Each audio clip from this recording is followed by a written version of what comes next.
and welcome to Across the Omniverse, a podcast from Cinema Sangha. My name is Devin Faraci. I am one of the hosts of the program. Joining me, as he traditionally does, my name is Dirk Faraci, and have a blessed and prosperous day. Christ loves you. May God always bless you and your beloved family. I am awaiting your order. How are you, Devin? What is that from? That is from my buddy Lori, who got that from her Grubhub Wow. Delivery driver. Wow. Gosh, that's a very holy way of picking up somebody's McDonald's, huh? It really puts perspective on the meal, I suppose. Yeah, it really does. It really does. All right. How's it going over there in the sunny state of Michigan? It's going okay. How was your holiday? It was good. It was all right. What'd you do? All right. Not much. I had planned to go to the movies, see a bunch of stuff, but the weather did not agree with me. Okay. So I was going to go on Friday, but we had freezing rain all day. Oof. And I was like, I don't want to walk through that. And then yesterday, I dog sat for Buddy Shane. Yeah. So I had to do that, which was fun. I'm not complaining about that one. You love dog sitting. Hang out with the dog. You love dog sitting, yeah. I love it. And then today, I had to go and get a new router because my router died. What did I tell you? 5 times over the last couple of weeks. I don't know if you said it 5 times. I did say it. I said your router's going is what I said. Yes. Yeah. It did. So I had to go to the Spectrum store and get a new router. Okay. And while I was there, they hooked me up with a deal on my internet. So, well, that's nice. Saving $10 on my internet. There you go. That's nice. Yeah. I can't complain about that. So what did you do for Christmas itself? You just hung out in the house? I hung out in the house. I had some food. It was very delicious. You had food. Wow, that's wow. What an exciting story that is. You had food. What did you make for yourself? I had baked ham, some scalloped potatoes, and some garlic bread and some corn. And it was delicious. Very nice. Yeah, I enjoyed it very, very much. How about you? What'd you do? I had a pretty good Christmas day. I went to the movies. My friend, her parents came to town. I went to the movies with a friend and her parents. We went to go see a movie called Peter Hujar's Day. What is that? Nobody's ever going to see this movie. Ben Whishaw and Rebecca Hall, who are both known. You know Ben Whishaw. Yes. Rebecca Hall, What do I know him from? I mean, he's Q in all the James Bond movies, the latest ones, but he's been in a ton of other stuff as well. Yeah. In the 1970s, this writer had this idea that she wanted to interview all her artist friends about what they had done the day before, and go into really deep detail on what they had done the day before. And she only ever did one of them, and it was this guy, Peter Hujar, was a photographer. And the tape was lost, but a couple of years ago, they found the transcript, and the movie is the transcript of this guy telling her about what he did the day before. Okay. And that's it. That's the whole movie. It's not reenacting the day, and the day is not an interesting day. But it's interesting as a movie. I enjoyed it. It's 74 minutes long, so you kind of can't go wrong with that length. But it's definitely a real art house movie where it's these two characters, and it's mostly Ben Whishaw doing a very lengthy monologue about what he did the day before. But thankfully, part of the day before, what this photographer had done was take photos of Allen Ginsberg, the famous beat poet. And this is the 70s, so this is after Ginsberg heyday. And basically, he just spends his entire time complaining about what an asshole Allen Ginsberg is. That's kind of delightful, actually. I actually really enjoyed that. I like Ginsberg. I'm not against Ginsberg, but I'm always happy to hear a little bit of slander, So yeah. That's sort of. But and then I went with other friends to get Chinese food. And it took almost 3 hours for our food to arrive, from seating to food, almost 3 hours. Did they fly it in from China? We were supposed to go to another movie. I was supposed to go to another movie after dinner, but but the food had not even come out. We got there at 5 and we had a 7:20 movie. The food had not come out when the movie started. What were they packed? Were they like super No, they were not. And I didn't even think they were getting that much takeout. They were getting takeout, but it just seemed like it would have just been kind of a semi-busy Friday night. Like, you know what I mean? It didn't seem crazy.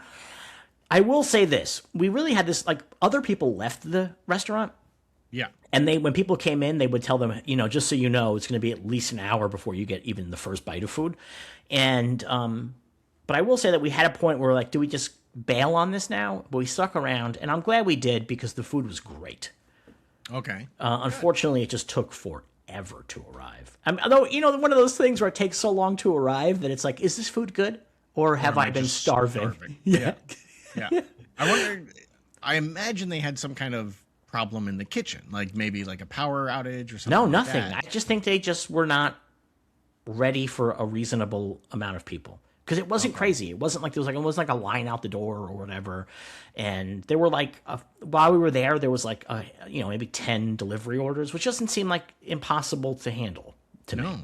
No, that's wild. Yeah, I wonder yeah. what it But was. again, the food was real good. So at the end of the day, I was okay with it. But that was my Christmas. I enjoyed both of those things. That was my big Christmas. Very nice. Yeah, very nice indeed. I started watching Stranger Things today.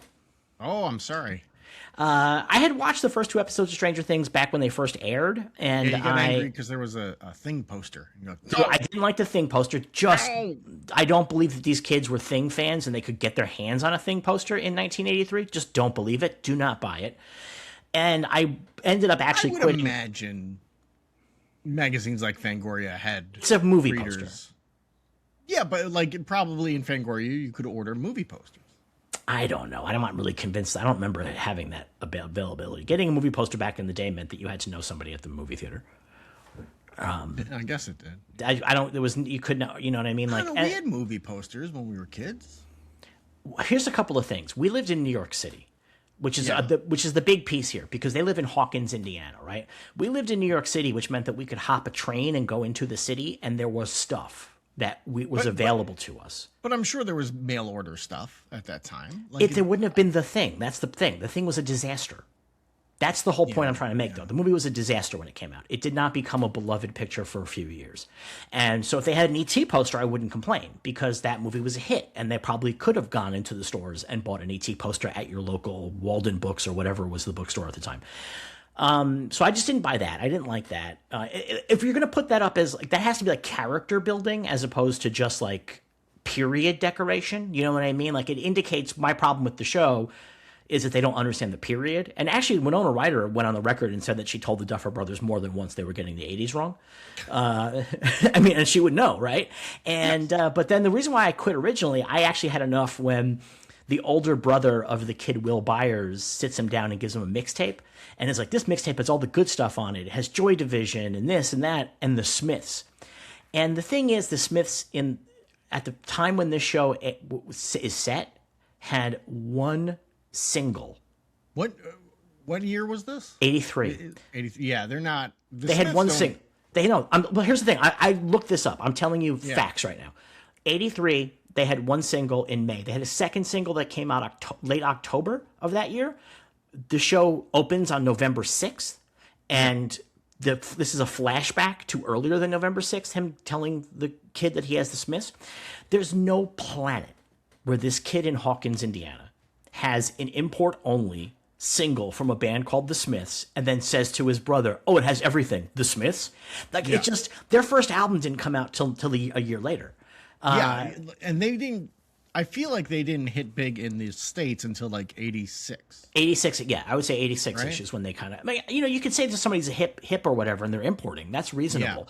I do not believe this kid is importing a single from the Smiths and then also saying the Smiths in that way. But I you know what, this time I was like, I understand this is a bad version of the 80s and I'm just going to roll with it. And I will say this, that the reason why I bring this up is because the big conversation this week has been for season 5 of Stranger Things, Will Byers came out as gay. And there was a big backlash. And I watched the first episode. 17 minutes into the episode, it is said that he's gay. There is the first episode of the first season, 17 minutes in. And because Winona Ryder Ryder like somebody making fun of him, or Winona Ryder says all the kids make fun of him. He's a sensitive boy. His father calls him. His father said that he was an F slur, and so the thing is that within the context of a TV show in the era that it's being created, you don't say that unless you have that kid be gay. Yeah. Do you know what I mean? Like, that's not just standard the kids are being mean to him. They are establishing that this kid is gay and that other people are picking up on it. Yeah. And there's a couple of times in the first season where they say stuff like that. They, like when they think Will Byers is dead, one of the bullies says, is he in fairyland with the other fairies? And again, I think that that's establishing that the bullies are keyed into I'm going to put in quotes here, a weakness this kid has. And that's what that's what bullies are good at. So it's clear he's been gay from season 1. Well, they also, I can't remember what season, it might be season 3. At some point in some season, Finn Wolfhard is dating 11, and they're all in a car together, and Will sees them like canoodling, and he cries. And it's like, clearly he's crying because he has a thing for Finn Wolfhard's character. Yeah, and there's another line that I haven't come across yet, but one of the other kids that he's friends with says, it's not my fault you don't like girls. And that's obviously, like, within the context, that's like whatever, but like you can see that, to their credit, whatever other problems I have with this program, the Duffer Brothers were establishing right off the bat that that's this kid's deal. This kid, each of these kids is sort of like an outsider in their own way. We have a black kid, we have a kid with a facial deformity, we have a nerd kid, and then Will is technically a second nerd kid, but he's not, he's gay. And that's his own. So I think, and then 11 is bald, so that's the worst one of all. Hey, fuck you. Bald is cool. Bald is beautiful, baby. Anyway, this so guy was bald. He's awesome. I watched the first 3 episodes of season 1, and it's kind of astonishing how boring it is. But it's actually pretty good background TV. So I guess that's why it's a hit. It's pretty good background TV. Yeah. I can't remember when I stopped watching it, but I stopped at some point. And I was like, this is boring now. Like, I never got so into it like other people did, but I was like, it's fine. And then I hit a point where it's like, I feel like there's no trajectory to this show. Oh yeah, it's quite clear there's no TV series here. Like, it's quite clear from these first episodes. Like, there's no show here. But I just need a show that I can have on in the background while I'm building Lego and I'm using my reading glasses. And if I look up and I'm not using my far vision glasses, I won't mind that I'm not able to see everything. And this is a good show for that, it seems like to me. So it's a good Lego building background show. There you go. So, well, I am 3 seasons into the Gilded Age. God, that's your thing, huh? Which is, I'm going to say, I'm sorry, not the Gilded Age, the Downton Abbey? Downton Abbey, yeah, because I already watched Downtown Abbey, very different. Downtown Abbey. I already watched the Gilded Age, which is what made me watch Downton Abbey, is people being like, well, if you like Gilded Age, watch Downton Abbey. Not as good as the Gilded Age, in my opinion. Far too many things are solved by somebody just dying. And then they're like, well, that took care of that problem for us. Like consistently every couple of episodes, there's an issue and they're like, how are we going to fix this problem? And then one of the people that the problem is dealing with dies. And they're like, oh, good. Oh, how many problems in America today would be handled if one of a handful of people died? Quite a few. Honestly, like, that is, I think that show has it right. Like, but I mean, this is a show that does things like, spoilers for Downton Abbey. At one point, the Lord of Downton Abbey makes some bad investments, and they're going to lose the home. They're going to lose the estate, and they're like, "Oh, we've run out of money, and we're going to lose the estate." And then another guy, he's like, "Hey, this dude died and left me all his money in his will." And they're like, "Oh, good, we're saved." And it's like, what? like what are you talking about? That's absolute entourage shit. Yes, yeah, that's absolute entourage shit. Quite a bit. People just like die, just like, oh, that guy died. Don't worry about that anymore. That's handled. And it's something where it's like, I wish the story was one of the people that works in the house was like a serial killer and killing all of these people. Maybe it is. Well, this worked out. No, maybe because they'll die of like Spanish flu or like somebody, I forgot, somebody else died in like a goof, like not maybe Spanish flu is not a goofy way, but in a goofy way. Maybe somebody's a druid or a witch. Maybe they did contact a ghost in one episode. I know they have a Ouija board, right? Yeah, and at first they're using it like goofy, and then at the end they actually speak to a ghost. I was like, oh, are there going to be ghosts in this show? No, that has not come back. That has not come back. No. It's also a show that like, and this I think is a good thing. It skips time. Like it doesn't quite tell you it's skipping time sometimes. Like you'll finish an episode and then the next episode they'll be like, well, thank God the war's over. And you're like, wait, World War I's over? like it just started 2 episodes ago, and I know it lasted longer than a week. Yeah, well, who wants to deal with that? It's a bummer. Like, okay, a couple of years later, the war's over. Here we go, right? Like, and I like that because they're not stretching out storylines to like make it like, oh, every season is 1 year or whatever. Like, no, and now we're skipping ahead a little bit, and you know, this person's pregnant, announcing they're pregnant, and the next episode they're having the baby, and it's like, okay, cool, like just move on. You know, don't force yourself to try and continuously build from thing to thing, you know. Right. So that works out pretty well. But yeah, it's kind of a goofy. There we go. Do we have any news this week? We have very little news this week. Marvel has officially released the Steve Rogers Doomsday trailer on YouTube. So you can watch that if you want. The Thor and X-Men trailers have also leaked on YouTube. But I wouldn't watch those because they're bad leak versions. But I haven't heard about them. I had a big thought about the Captain America trailer. Did you see that version of the Captain America trailer where they put different music and then somebody doing like Valtiva? Is Valtiva for you? Are you feeling tired in life? And like it's like perfect. It's like it's 100% a fucking pharmaceutical ad. It's 100% that. But I had a weird thought about the trailer. Okay. And maybe I'm going back in time and I'm doing 2008 nerd speculation. What if that's not our Steve Rogers? I've seen that discussed. Right? Like, the thing is, like, people are like, why are they spoiling that he's coming back? But what if the actual reveal is not that he's coming back, but that this isn't him? Yeah. That this is a different Steve Rogers. This is like Hydra Steve Rogers. Yeah, exactly. Like, I think there's, like, something interesting to be said for that. I mean, I'm not sure that I'm going to assume that these guys are pulling that one off, but that's an interesting angle, right? Yeah. I've seen that suggested, and I like that idea. And I've seen it suggested that that Steve Rogers is essentially the Hulk of this movie, where to show that Thanos is tough, he beats up Hulk in the beginning of Infinity War. So this will start essentially how this trailer starts, and then Doctor Doom shows up and just kills Steve Rogers. I can't imagine they would do that. There's no way they're going to kill Steve Rogers in the first moments of this movie. It'd be quite shocking. It would be quite shocking, but it would be shocking in a way that the audience doesn't like. Yeah, yeah. That's the thing. They're trying to make $2 billion with this movie. Like, it needs to, like, I think the audience already wouldn't like if he's Captain Hydra, but like, at least that would be like a reveal. So I don't know. I mean, I don't remember Peggy having a kid, right? She did not. Right, that's the thing. So that's why I'm wondering if it's just totally alt universe and that's the whole bit. My theory is that Dr. Doom's going to steal that kid because he's collecting kids. That I've seen people say that too, which maybe could be. I didn't watch the Thor one, but I did watch the bad leak of the X-Men one, and the dialogue, Magneto has this dialogue, and the dialogue basically is along the lines of like, what really matters is how you die, you know? And I think David Sims tweeted like, oh, can't wait to see Professor X die on screen for the 5th time in my life. This guy never stops dying. He has died quite a lot. Yeah. My personal favorite is when he died in the 3rd one. Did he die? He did. 3? Yeah. But he transferred his consciousness, into another body, and then the next movie, he's like, nah, he's back to being Professor X. We don't care about that. Yeah. And then he died anyway, again, and then he dies in Logan, and then he dies in Doctor Strange.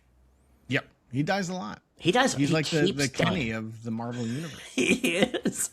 Yeah. So yeah, I mean, do you think when they contact Patrick Stewart, he's like, am I dead or not? What's going on? Like, no, that's Patrick Stewart says, is the check going to cash or not? That's what Patrick Stewart says. Bo DeMaio had something to say about this X-Men trailer. Oh boy. Did you see this? No, I don't care what he says. Yes, you do. The people at home do, and I'm going to read it to them. I'm going to read it to the folks at home who definitely do care. Hold on, let me pull this up. Here we go. All right. It's important as fans to honor the artists that brought this to fruition. The X-Men 97 and I faced significant doubt and resistance from the studio when I insisted Cyclops be the main character instead of Wolverine. So it is weird to see this trailer and fans crediting certain folks for quote-unquote honoring Cyclops when this was a direct pivot that occurred only after X-Men 97's unexpected success. And then he goes on and on and on and on complaining about how he's the one that made Cyclops popular, and that why is he not getting thanked by Kevin Feige and stuff like that. And Bo DeMaio, man, that guy, man. I mean, X-Men 97 season 1 is great. Like, Yes, I will not take that 100%. away from him. But like, just shut the fuck up, man. Yeah. Shut the fuck up. So Cyclops has been pretty popular for a very long time. Cyclops has been pretty popular, and the movie Cyclops has been popular specifically. People have liked that character for a minute. Yeah, which has always confused me. Well, it's because they're young and they grew up with those movies. You know what I mean? And the thing is that, like, he's also talks about, like, they're getting off the Logan train. And it's like, I don't know, bro. Like, Deadpool and Wolverine made $1.5 billion last year. Like, I think they're on the Logan train. Like, they remain on off it. the Logan train. Yeah. Just like last week, Hugh Jackman was asked if he's going to play Wolverine again. He's like, look, I'm pretty sure it's not over. Like, he's like, Yeah. You don't make a movie that makes $1 billion and then walk away. Yeah, right? exactly. Like, Yeah, they yeah. will pay him to come back. They will keep paying him to come back. Yeah. Yeah. So, Yeah. And then, he makes movies that don't do well, so he's happy to come back. yes. Yeah. Yes. Although Song Sung Blue is actually doing pretty well in the box office, apparently. Yeah, I want to see it. I have not got a chance to get to see it. But this week, Song Sung Blue is high on my list of movies to see. Yeah, I got to see that, and I got to see what's it called? Martin Supremacy. The Martin Supremacy. Martin Supremacy. Yeah. That would be, that's what I'm going to say when I call the ticket. One for the Martin Supremacy. Do you know Marty Supreme is the biggest opening A24 movie of all time? Good for them. Almost $24 million, I think it was. Wow. It was the amount. Yeah, and the movie costs 150 mil, so it's not that great. Really? But, Wow. Yeah. No, it's on screen. Like it's on screen. Like it's a 2.5 hour period picture. Like it's truly there. But it's the biggest opening, and I saw a really interesting. I think that's more than the Smashing Machine made its entire run. I would not be surprised. I saw a very interesting tweet from somebody saying, like, is Sinners / One Battle After Another / Marty Supreme sort of the pivot point away from blockbuster movies, kind of? No. In that, like, people are going to see them and they are hitting the pop culture in a heavy way. Although One Battle After Another didn't really do that great, but Sinners is a fucking absolute smash hit. One Battle After Another did well. It didn't make its fine. money back. But It did made fine. like $200 million worldwide, which is pretty good. I mean, considering what the movie is, yes. Yeah. But I mean, I don't think so. I mean, there's definitely, it's clear there is a want for new.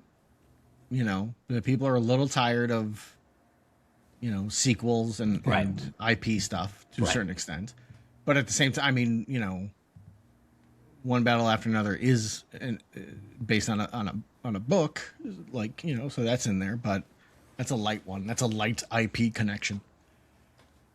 I don't know. I mean, there's plenty of movies that are new that nobody goes to see,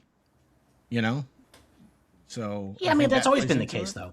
That's always been the case. I mean, I do think it's interesting. I think that Marty Supreme making this much money is a testament to Timothée Chalamet. And I think it's a testament to maybe the star is not dead fully.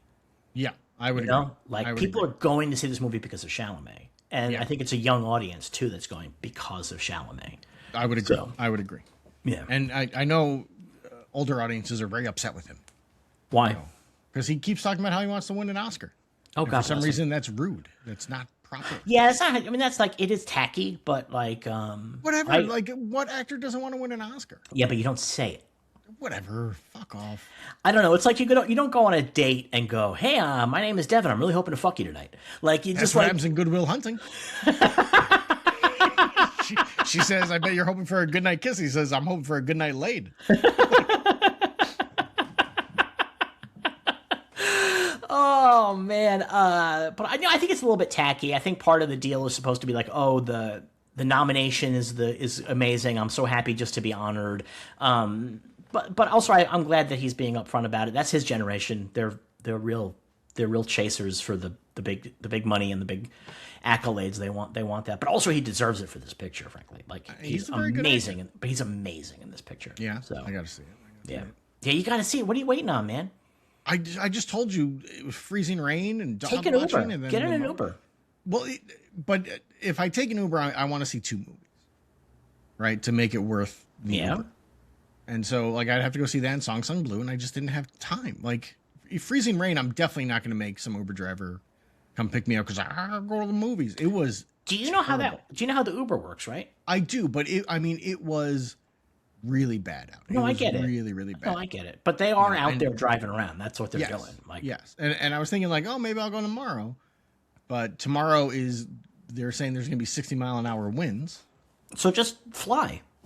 I guess I'll just strap a take off that to my back and woo. Take off that hat, let your aerodynamic dome take you through the winds. Yeah, exactly. Yeah, maybe. We tried that many years ago. Look at me. Yeah. Many years ago in college, we all went to Florida for spring break. Yeah. And we were on the beach, and we attempted that. We were like, let's get a bunch of sheets and tie them to Derek's legs and feet and hands and see if the winds, because it was very windy, like if we can get him to take off a little bit, get some air. It did not work. You were almost the OG balloon boy. Yes. Hopefully they would have called me Flying Squirrel Boy. All right. What else we got for news? Vince Gilligan says that Pluribus season 2 is going to be a while. We're working on it. This is very upsetting to me because they were picked up for 2 seasons right off the bat. So I was kind of hoping that they would be. Yes. That's what I read earlier today. And so I was hoping that would mean that they were like on the ball. I know that they ran into trouble because of the strike. Okay. The strike set them back, not insignificantly. And I know that feels like it was 100 years ago, but it was last year. And I think they lost a lot of time on that. And they couldn't work. They couldn't like get the next season going. Yeah. So I don't know why it would take that long, but you know what? Like, I don't love it, but I guess we'll see what happens. Maybe he's lying and maybe it'll be faster than he's saying. Maybe they'll drop it tomorrow. I mean, that would be wild. Be awesome. That would be totally wild. They drop it for New Year's Day. Here you go.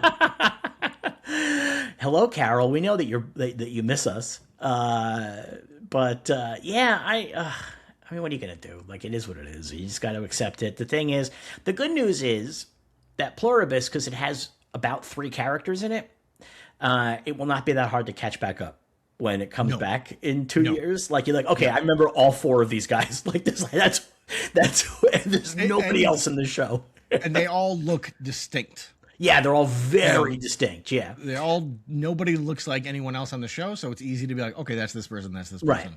Right. Good to go. And but like, there's only like, in terms of main characters, there's like so few. There's a couple of other characters who, show up and do things like Lakshmi, but like, she's not a main character. There's arguably one main character. Well, it's inarguably, there's actually 2 main characters. There is Carol and the Hive. Oh, yes. Okay. And then supporting, there's Manusos, and then secondary supporting is Diabate, and then like everybody else underneath that. Yeah. So that's it. That's the whole cast. So like, third is John Cena. John Cena, yes. Oh man, but yeah. So that's very nice. Very not nice actually. It's very horrible. Very bad. Very bad. Very bad, man. Not happy about it. No, I was really hoping that they would be like, hey, it's coming, Like, I didn't think it would be early 2026, but I was like, maybe end of summer 2026. That'd be nice. Or like around the same time that season 1 started. That'd be nice. But yeah. Not looking like it. I got the quote that Magneto says in that Doomsday trailer. Oh, yeah? Death comes for us all. That's all I know for sure. The question isn't, are you prepared to die? The question is, who would you be when you close your eyes? And Professor X says, wait, which of the 5 times? Like, are you talking about the time I jumped into that other person's body? Well, how about when I got killed in Logan in the future? Oh man. Do I still know Stephen Merchant or not? I'm not sure. Oh, you know what I saw a picture of? You don't have this on your thing, but I saw a picture of what's his name on the set of Daredevil season 2? The Punisher. Oh, okay. Which we had heard he wasn't going to be in it, but it's like a behind the scenes. Like it wasn't like a official shooting. It was like somebody like doing like a at the camera. Now that could be AI, of course, but it could be AI. He could also they could have been filming the Punisher special at the same time and just been like. That's possible, but if they're filming at the same time, I don't know why they wouldn't throw him in there. Right? Want to pay him that much? I'll be honest with you. I feel like the Punisher special is them like being like, we don't want to work with this guy anymore. No, I don't think so. I don't think that's the case. I don't think that makes any sense. It sounds like everything I've read. It sounds like not like he was annoying on set, but like he demanded a lot of changes to the scripts and stuff. Well, yeah, and didn't like it, and I could see them being like, let's just give him his own thing to do, and that's it. Like, we don't want to deal with it. Yeah, I mean, obviously the problem here is that the judgment on this is complicated because he came onto a show and then they totally rejiggered the entire show that he came onto. So, like, I get sort of some people having issues. Like, I do get it. Like, but I don't know. We'll see. We will see. Anyway, is that all you got? That's all I got. Did you watch the Odyssey trailer? I did. What'd you think? Yep. I like that they made sure that there's a monster in it in the trailer. Yes, I appreciate that there was a monster in it. Yeah, because it looks fine. I'm sure it's going to do well. I'm sure it's going to be good, but it just doesn't. The Coen brothers already perfected the Odyssey. It's going to be hard to beat that. So here's what I'm really interested in. There's two things I'm really interested in. Which one is that I'm really glad he's doing Monsters and Gods. That was a big fear for me when it was announced that he was doing this, and he wasn't going to do Monsters and Gods. And he's doing the monsters practical, is what I'm hearing. They built a giant fucking Cyclops for it. That's the story I'm hearing. But the other thing I heard is that there's a major cameo of somebody playing Achilles. Oh. And if you remember your story properly, Achilles is dead, and they go into the underworld, and they run into him in the underworld. And so that's why you can have a major star cameoing. He doesn't have an actual role. They run into him in the underworld. And is it too cute to make it Brad Pitt, who played Achilles in Troy? Is it too cute? I mean, or is that like kind of actually great? I mean, that'd be kind of fun. Yeah, I could see that. I always thought that Brad Pitt was really good casting for Achilles in general. Sure. And so for him to come back and be Achilles, and the fact that he's older isn't a problem because the events of the Iliad take years. They take a decade or something like that. Yeah. Whatever. He's a little bit older looking, He looks pretty good for 60, whatever. And also he's in hell, so, I'm going to throw out a guess. Yeah. And say Tom Cruise. Interesting. Yeah. What if it's Joseph Gordon-Levitt as John Robin? And they're like, why don't you go by your real name? Robin Achilles. Yeah. And he's like, hit record, Joe. Oh, man. Anyway. All right. We got any letters this week? We do. What do we got? Ken Benobi says, I rarely have dreams that I remember the next morning, but last night I had a dream that I was in an escape room lined with shelves covered in comic books and action figures. Derek was there helping me solve some puzzle revolving around the first appearance of Robin. Do you think you'd be good at a comic book themed escape room? P.S. I am not making this dream up. No, I don't think I would be. No. How many escape rooms have you done? 2. Okay. I've gone twice, and I was bad at both of them. Yeah, I'm not great at escape rooms. I'm not great, and I really would love to be better at escape rooms. I'm not that good at them. Because I love the concept, man. My friends go all the time. Yeah, I love the concept, and it's one of those things where it's like, the first time I went, we were like, oh, we're all gamers. We'll be able to figure these things out. And then it was like, you can't just walk around the walls pressing X until you pick up something. This is much harder than a video game, to figure out the pieces. Yes. So, yes. And there's not somebody every now and then just going, that plant looks important. So it's like, that makes it harder. As it turns out, video games do not prep you for detective work. Yeah. But, no, I was not good at it. I would not be good at it. A comic-themed escape room, you would definitely want, like, Buddy Todd. No, I think that Buddy Todd would be the worst person to have in a comic-themed escape room. If you listen to this podcast or on our Discord, you would know that Buddy Todd is intense in his comic book knowledge of a certain era, but his intensity makes him sometimes a little inflexible. And so if there ever is a clue that the answer to which hinges on maybe like it's the John Byrne version, Buddy Todd will just never. In fact, he may even know that the John Byrne version of the answer is the correct one for the escape room, but he won't say it just because he is so wedded. I disagree. He would say it because then he could point out why it's the wrong answer to you. He would stop the guy that runs the escape room on the way out. Yeah. And he would have a whole bunch of comic pages on his phone ready to go. Yeah. He'd be like, you said, in your thing it says that Robin first appeared in August 1941, but actually that was the cover date, but the book actually came out,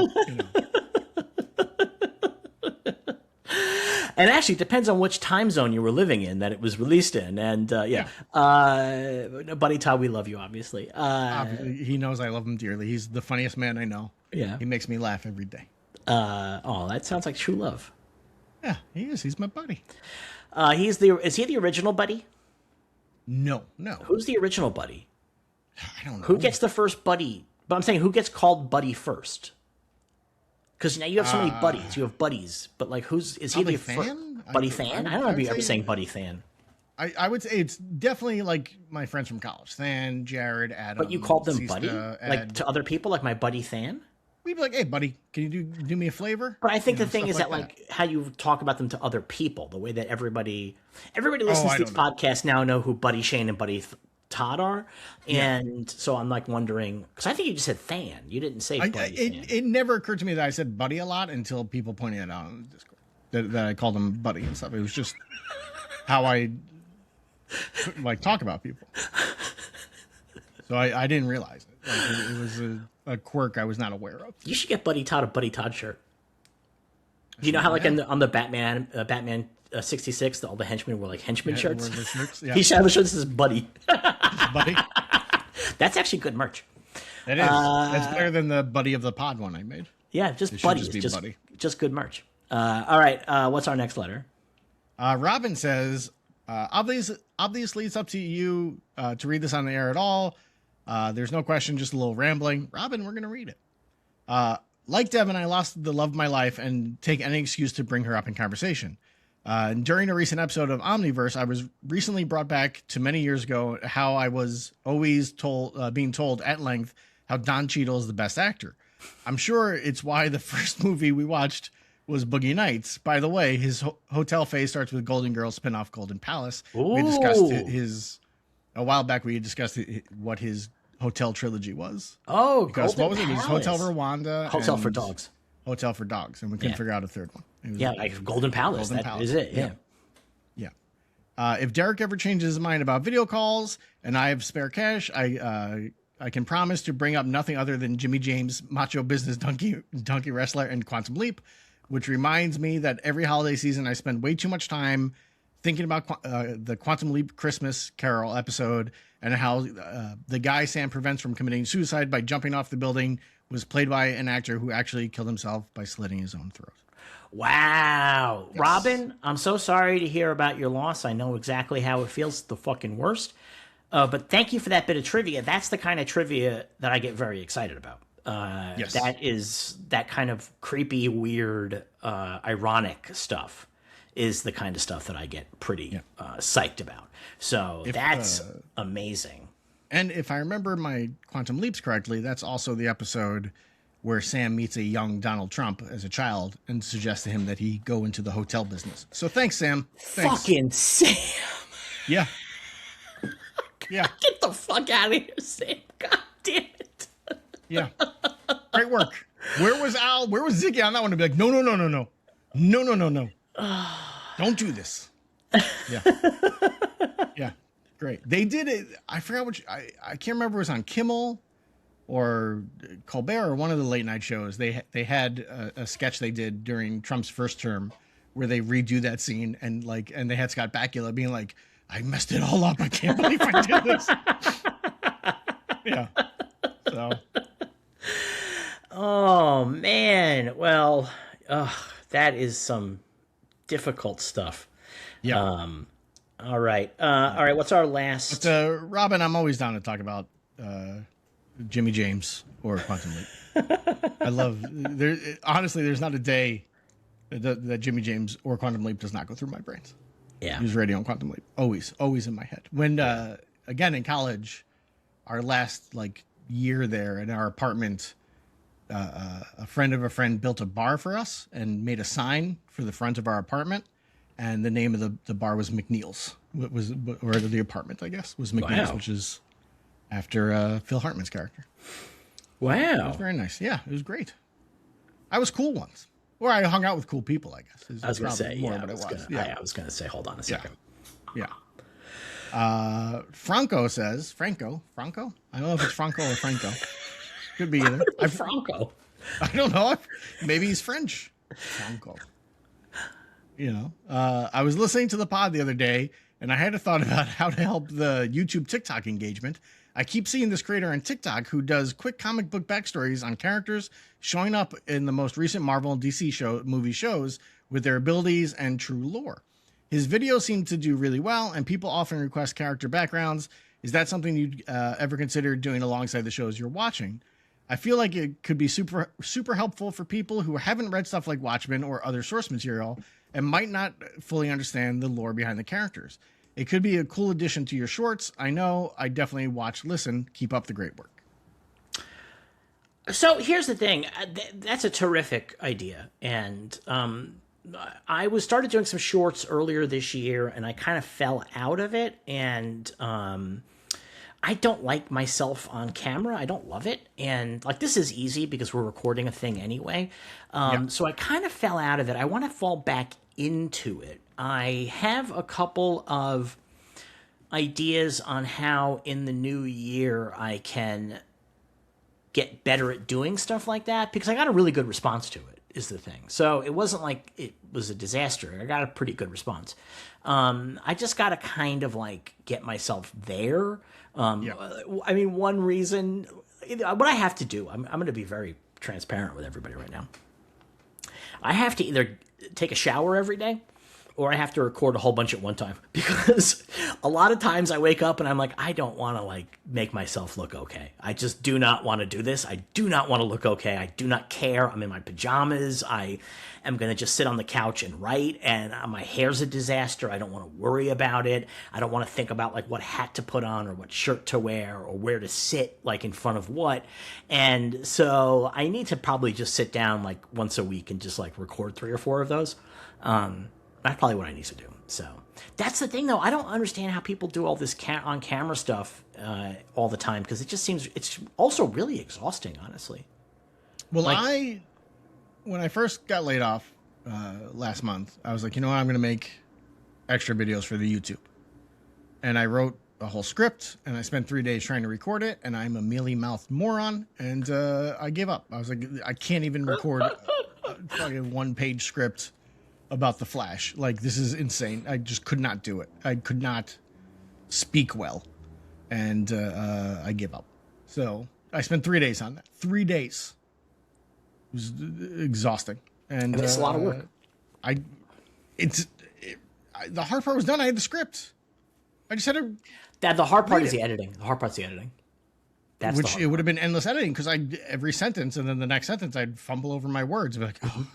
Mm-hmm. So I gave up. I'm not an on-camera talent.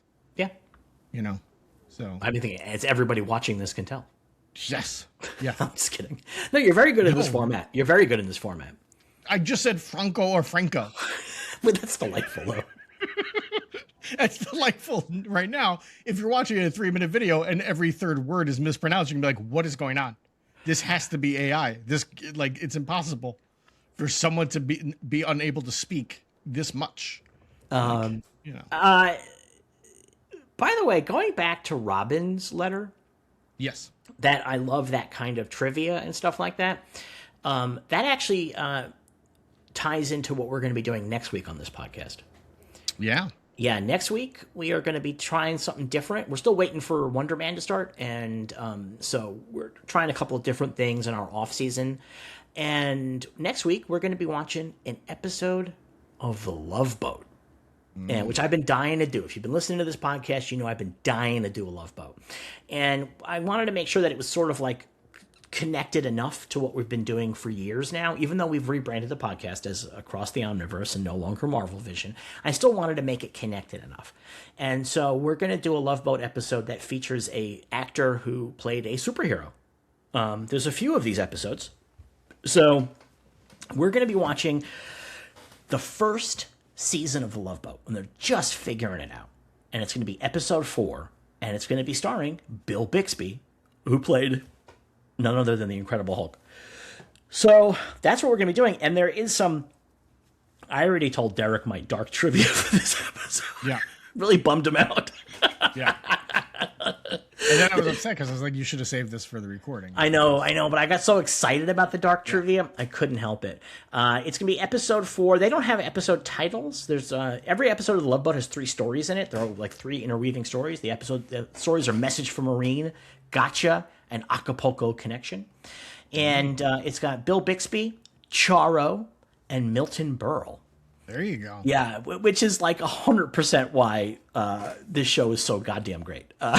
Like, what an insane combination of people. And that isn't even the most insane combination of people that you will ever see.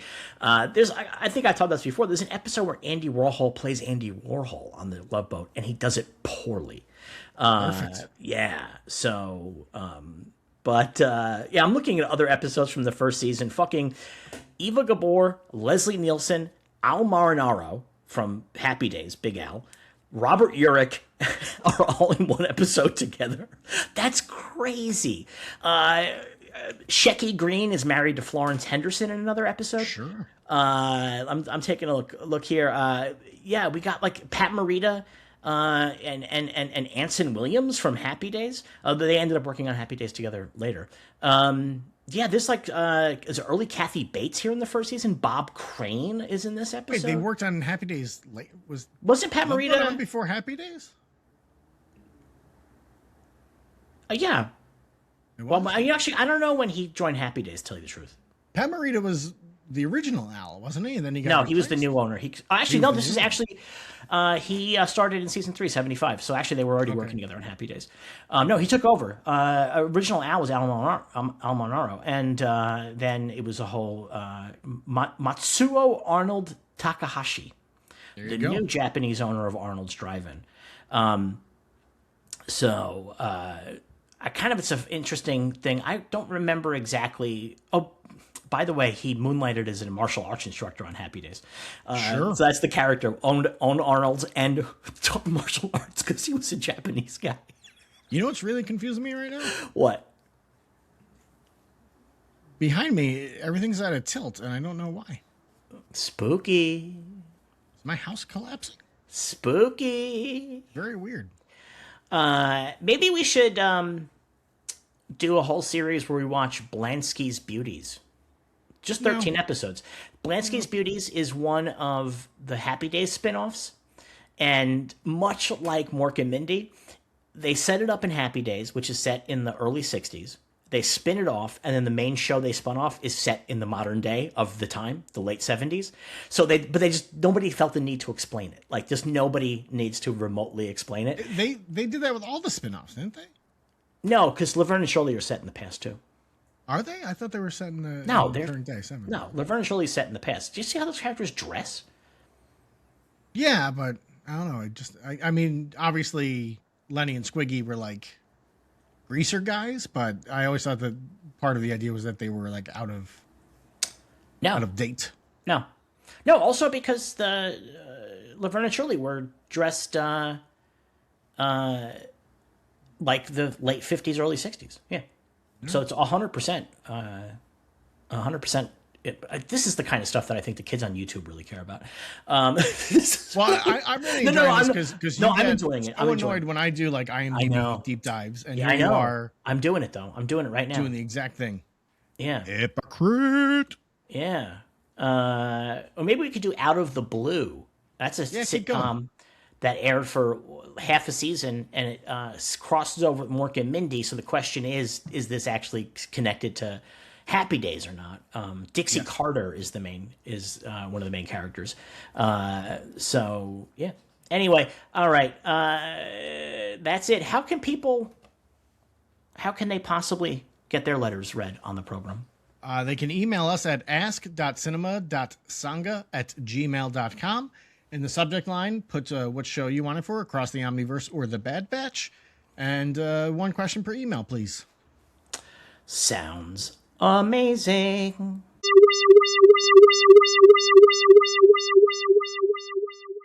Pluribus Season 1.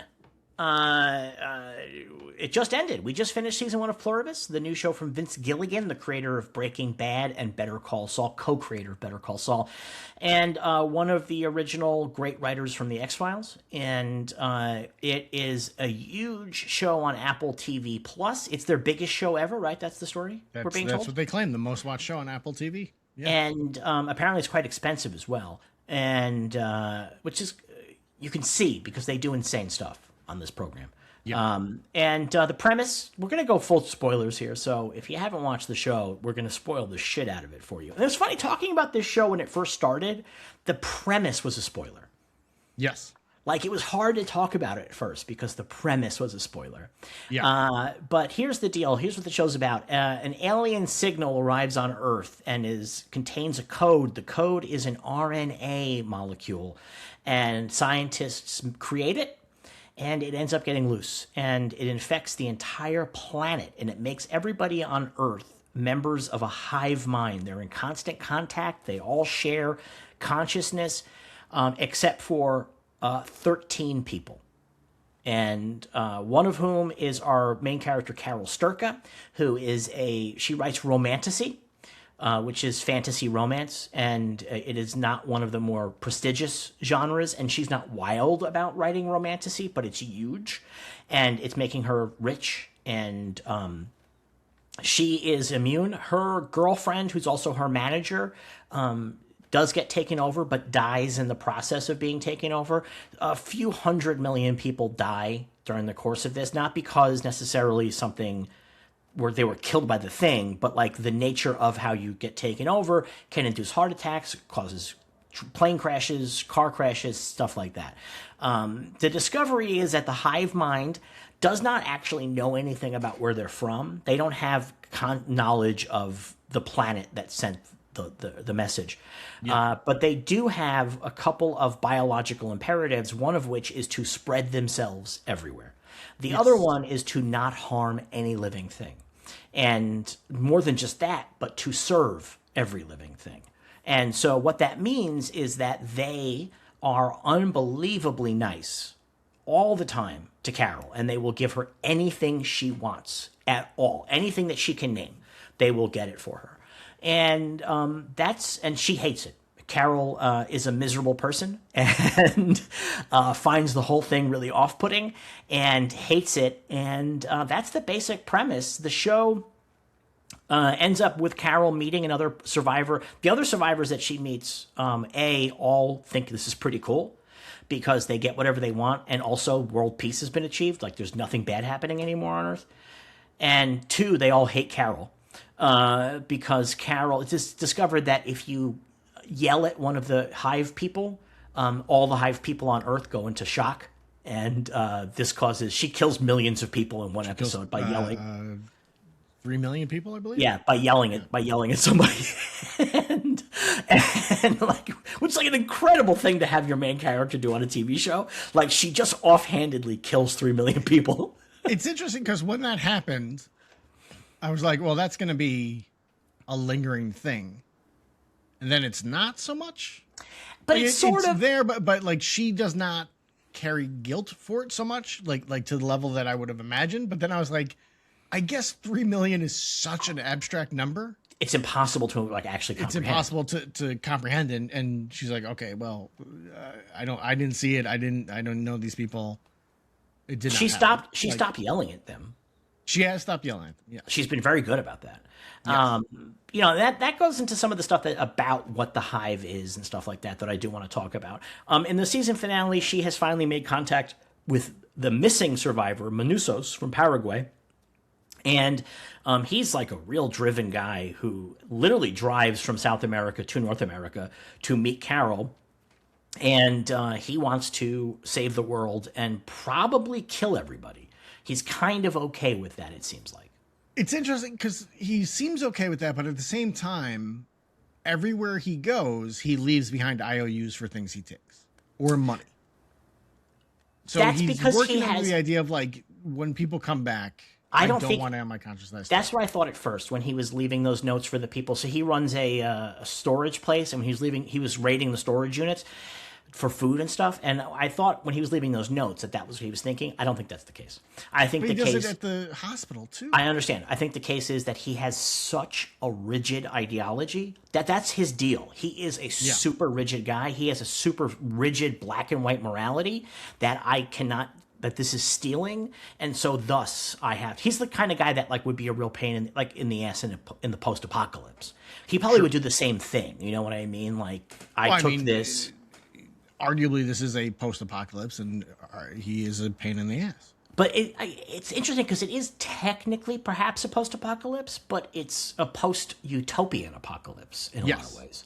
Because he can get whatever he wants. All he has to do is just the Hive is constantly keeping an eye on the remaining people via satellites and drones, and so all he has to do is look up in the sky and wave, and they will show up and give him whatever he wants. And they bring him food every day and whatnot. Yeah. There's an episode where Carol wants an ice cold Gatorade, and they I don't even know where they get it from, but they bring it, and like they fucking drone it into her in the middle of the desert, and so and she complains it's not cold enough. It's not cold enough. But the series ends with Carol at first getting to a place where she's ready to maybe accept these people, and in fact falls in love with her handler, the individual that has been assigned as her handler. But then she discovers that they maybe have betrayed her in a pretty fundamental way, and she turns against it. And the season ends with Carol taking possession of an atom bomb. Yes, with the best final line of a season of all time. Yeah. Which is what's in the box. An atomic bomb. So great. Amazing. I cheered. I was like, yes! All right, so let's start with some stuff. I have been keeping up with some of the online discussion about Pluribus, and I've been very fascinated by the way that I think a lot of people approach this show as a mystery box. And I think this could not be less of a mystery box. I think everything they tell her is true. I don't think that they are lying. I agree, but I think, and they've said, like, you know, we won't lie, but we'll skirt around things from time to time. In an interview, Vince Gilligan said they're very lawyerly, so they will be very specific with their wording, but that doesn't make it like a lot of people are like, oh, they did this and what they lied to her and they were actually doing this. Like, no, they're telling the truth. And that's like one of the things that Carol figures out is they have to tell the truth. If you ask a direct question, they have to tell you. But a lot of people don't accept that. And it's kind of fascinating. I think it's way less interesting if there is some kind of a secret agenda as opposed to it's exactly what they say it is. We think that the joining is the best thing that could happen to you, and we're going to do whatever we can to make you part of us because we think it's the best thing. That's it. It's as simple as that. And people are like, is this thing this hive mind created to prepare planets for invasion so that when the aliens show up, the entire population is ready to serve them? And I don't think I think this message came from 600 million light years away, I think was the number. Like, there's just no way somebody's following this. Like, there's no way that somebody's coming along. Yeah, I don't see it turning into an alien invasion thing. Yeah, I think like the alien in that fashion. Right. Yeah. I don't even think it's an alien invasion. No. I mean, I it think is in some extent. It is a code sent from another planet to, you could argue, pacify the entire population of a planet. But they're pacifying by being like, we figured out peace. right, Here's how you do it. right. So there is that aspect of it. But I don't think they have ill intent. No, I totally agree. And I think it's more interesting that way, right? Like, it's so much more interesting if everything is on the up and up, and that they are very honest, and that they do actually think that being joined is the best possible thing. You know, there's like a line in one of the episodes where one of the plurbs says to Carol, if you saw somebody drowning, wouldn't you throw them a life preserver? And like, that's what we're doing here. Like, we see you guys drowning. Like, you guys this whole planet was drowning, and we see that you are still trapped in that, and we want to rescue from that. And I love that, because it's so much more interesting if she's against the moral themes, and the philosophical themes become so much more textured and layered if they actually want to create utopia. I agree. So I agree. What are your big thoughts on the plurbs? One thing I keep thinking about, and I would not be surprised if this comes up in an episode later, and I do not think it will be because Vince Gilligan or one of the writers is listening to us. I just think it's something you would think of as you're working on it. Is part of the hive mind is that now everyone knows everything. Yeah. Right? But people have different memories. So will we see anything about that, where there's some form of disagreement about something that happened? I would guess no, because my guess on this is that the way that it works is that it seems to me that the hive has perfect recall. So they're accessing the brain in a very different way than we normally do as conscious individuals, because they can say to Carol, you had this, this, and this to eat on June 12th, 1985. And that's so specific, nobody remembers that, right? No. But it's stored in the brain. It's somewhere in the brain. My guess is that the RNA sequence that was spread has unlocked that piece of the brain that they can access all memories perfectly without having to. If I could have that. Oh.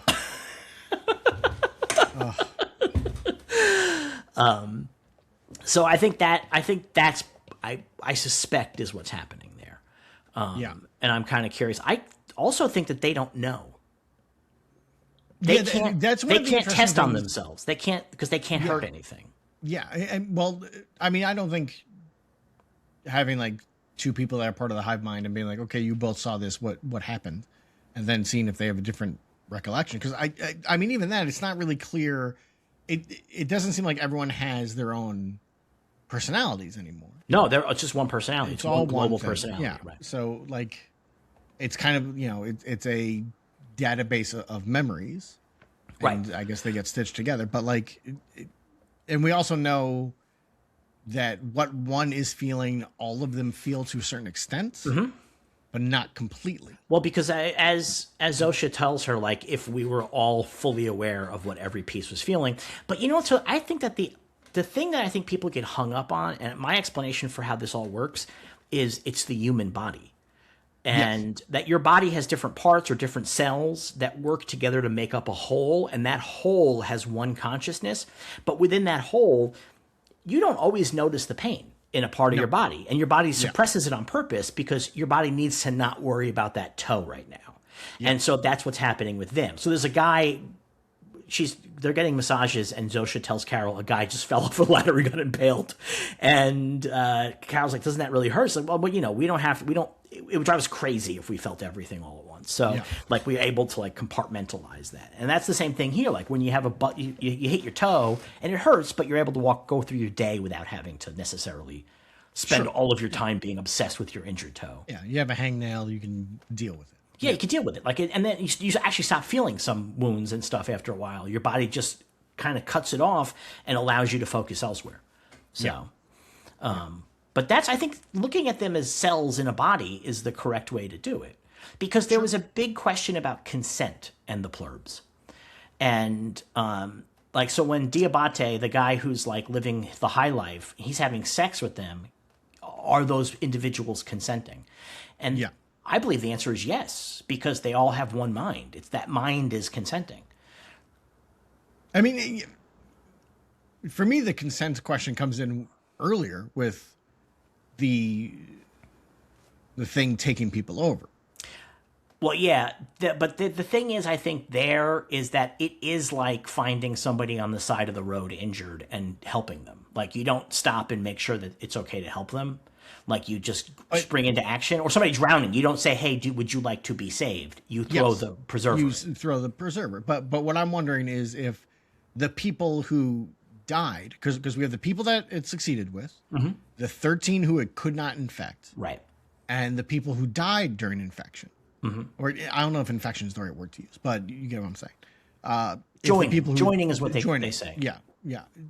Did the people who died during the joining fight against it, and that's why they died? I don't think that's the case.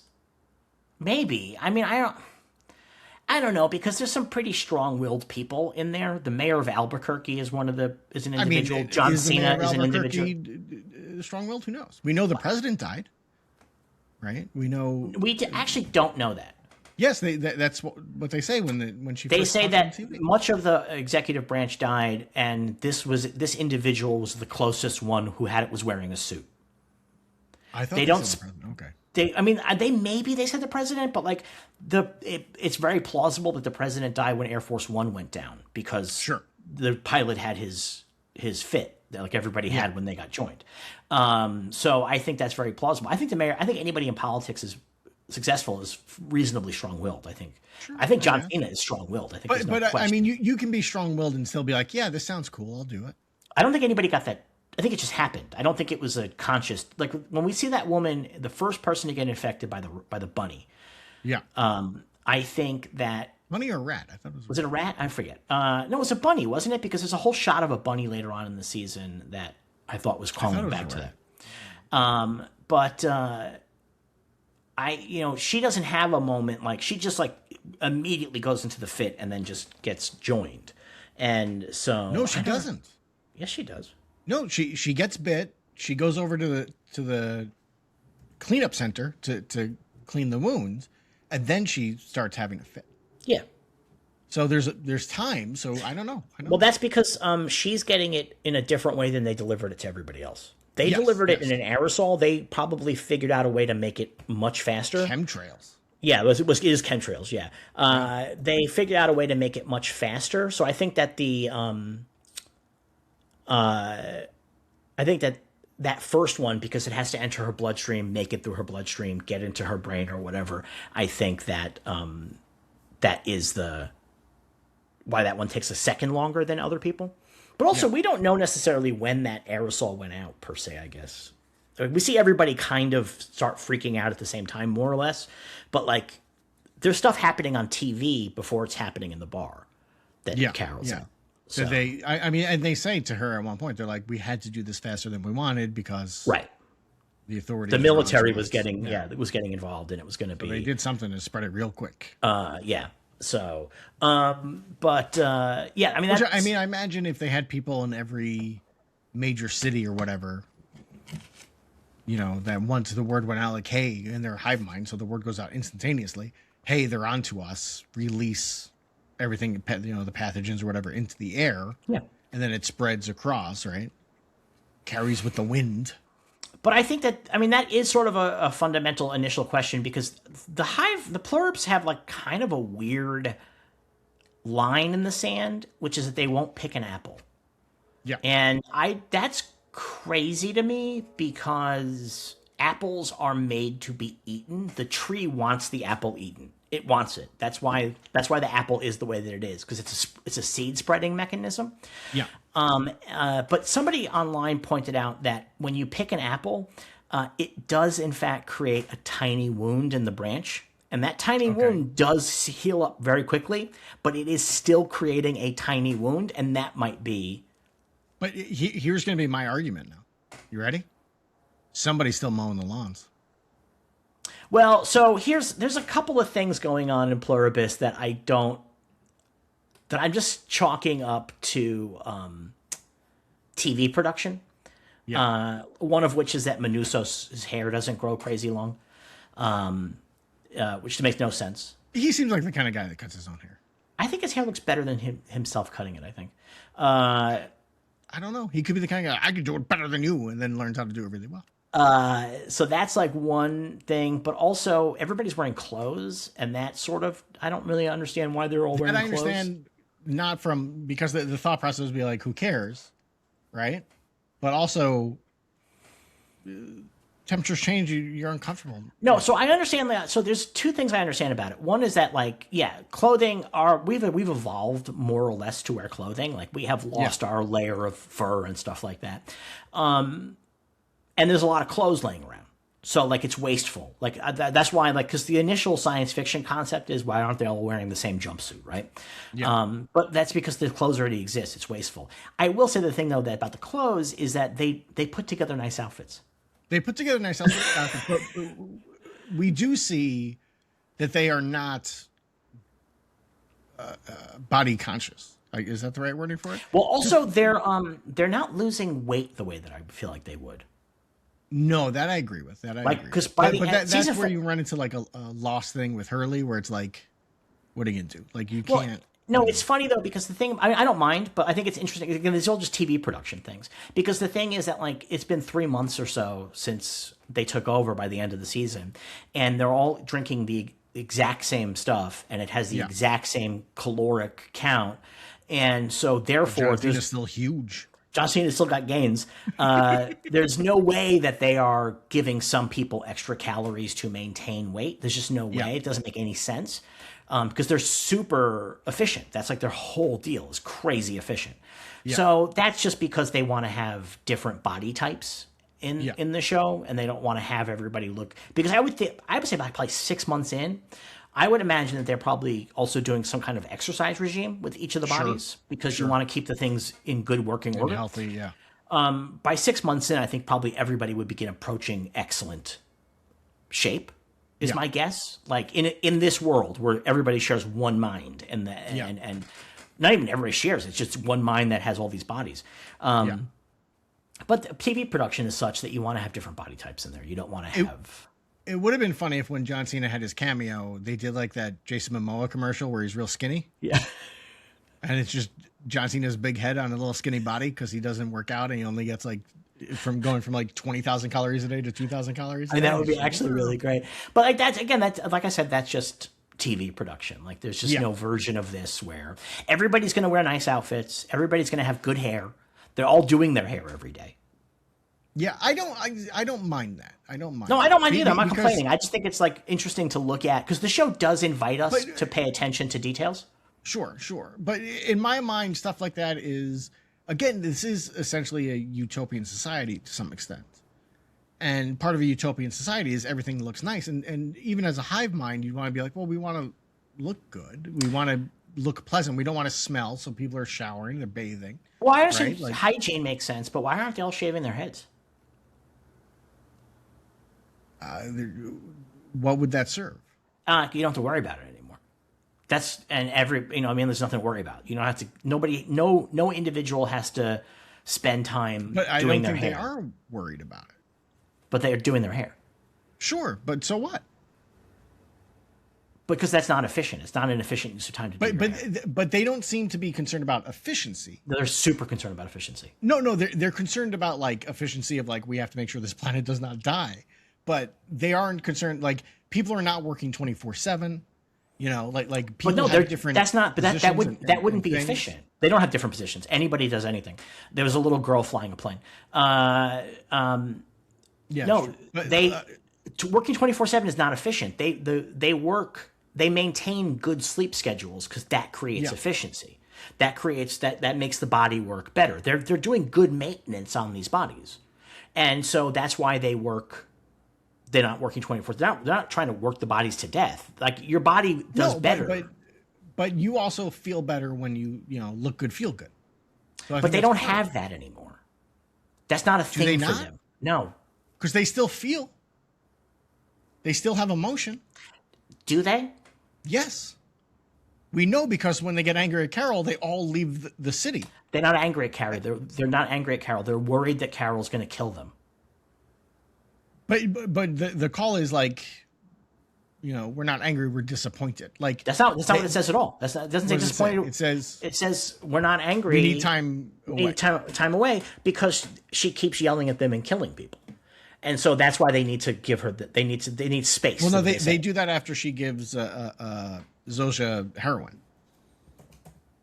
But I'm saying, like, after she had killed people on 2 different occasions, and then she gives Zosha, it wasn't heroin, it was truth serum. She gives her that drug and stuff like that. That's when they're like, we can't be around her anymore because she's too dangerous to us as a whole. But even like before that, there's a bit before that when she's talking to one of them and they're very cold to her because I got the feeling that the Hive was like, fuck you, like we're angry at you right now. No, I don't think the Hive gets angry at all. I don't think the Hive ever. I mean, they feel happiness. They laugh. Well, that's the thing. They have that one emotion is that they have happiness, and that's it. That's the emotion they have, and then they have variations within that. They're like less happy sometimes and more happy other times. But I don't think they have other individual. I don't think they have fear.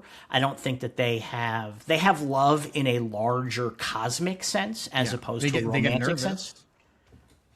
They definitely get nervous.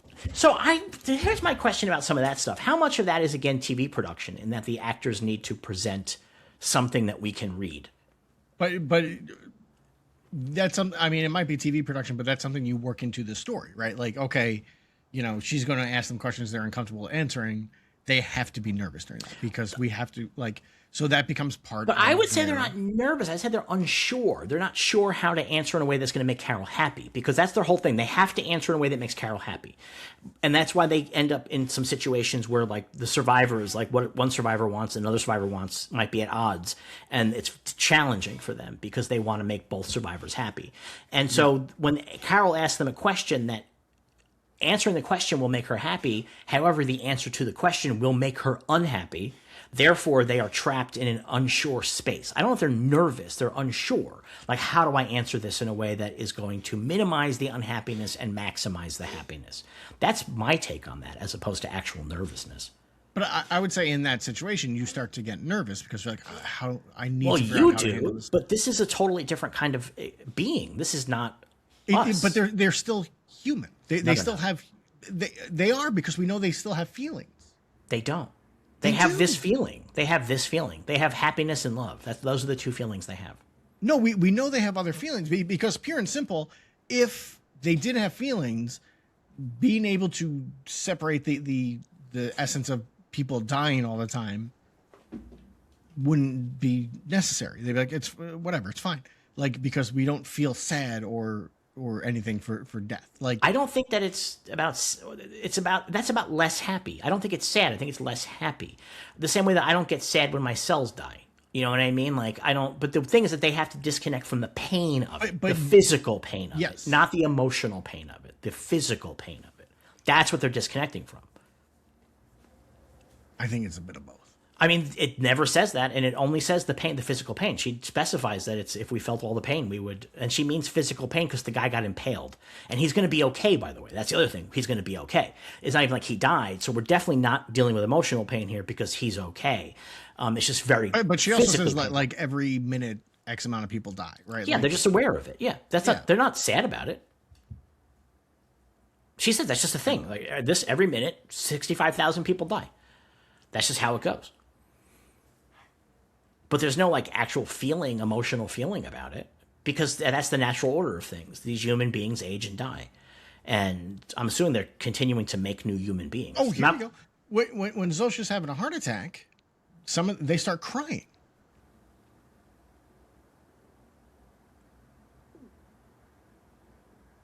Got you there. I win. I think that's related to the drug. I'm sure it's part of it. Do you know what I mean? Like, I think it's related to the drug. I think that's related to the drug. They're not going to cry for Zosha. She's not a person. That's like me crying for my fingernail.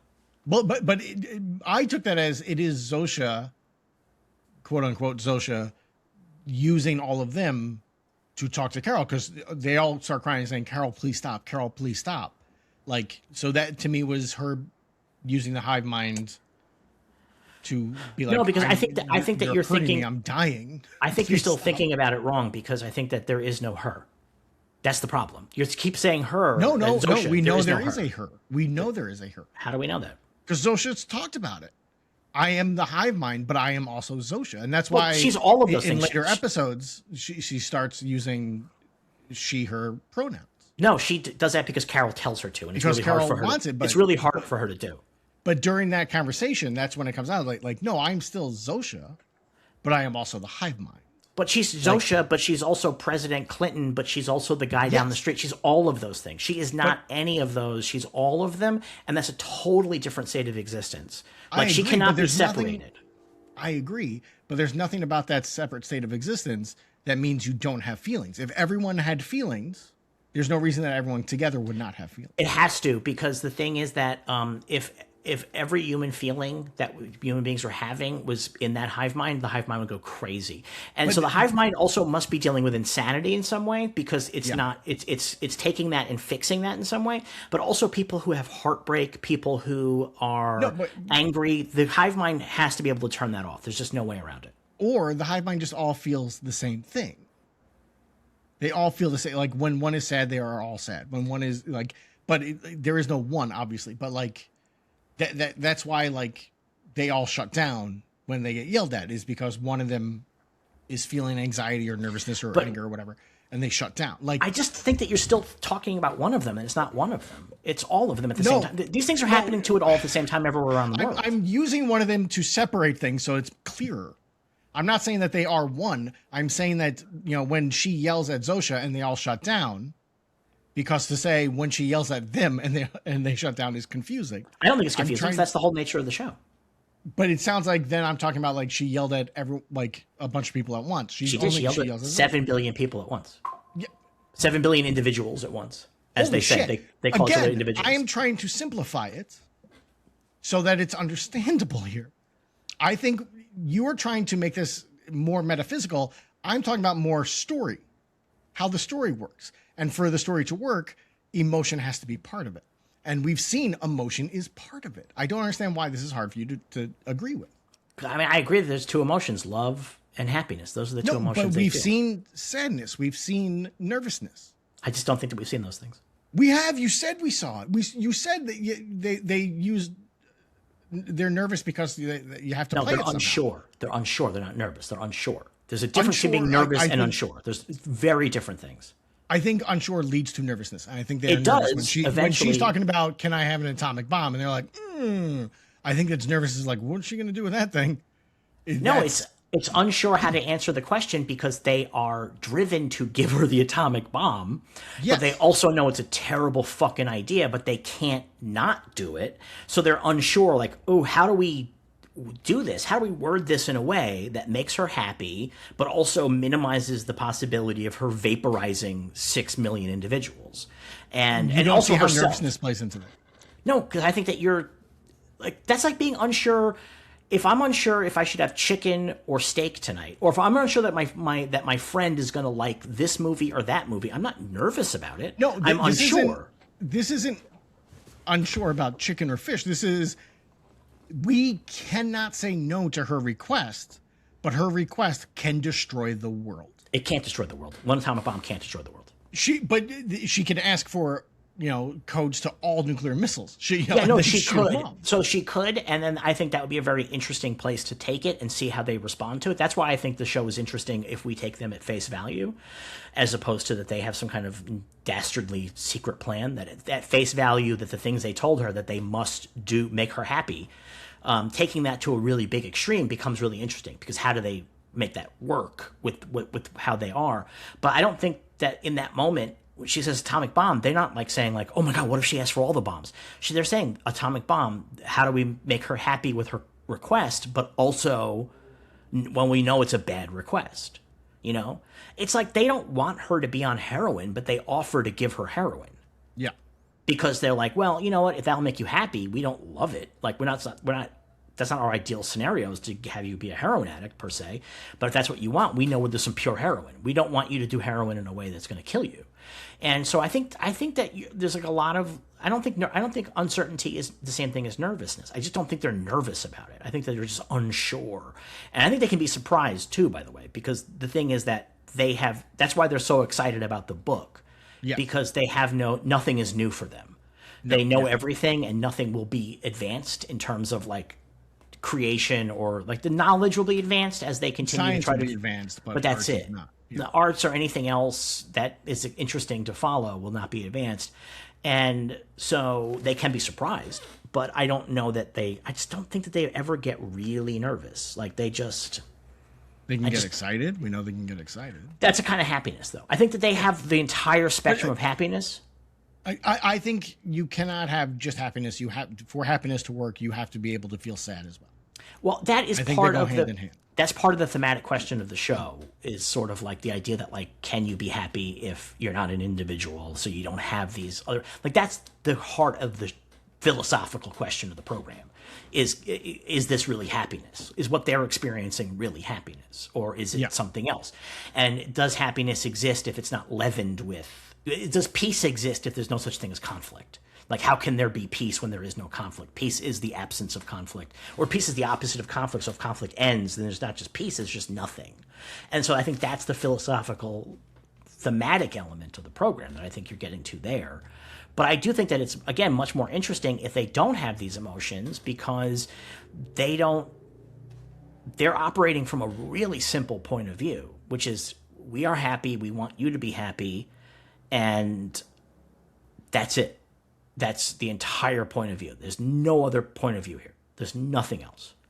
I don't think that point of view means you can't have other emotions. I think that having other emotions would be detrimental to the entire hive. I think that, again, I think that the system has...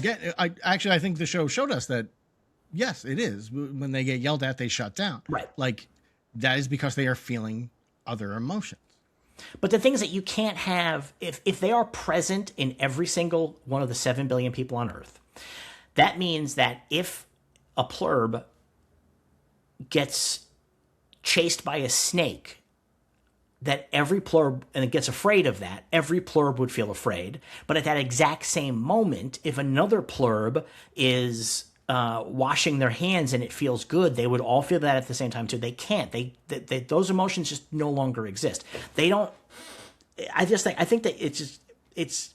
Again, I disagree. How does that work though? Why are they not having weird emotions? Why are they not having weird emotions while they're talking to her?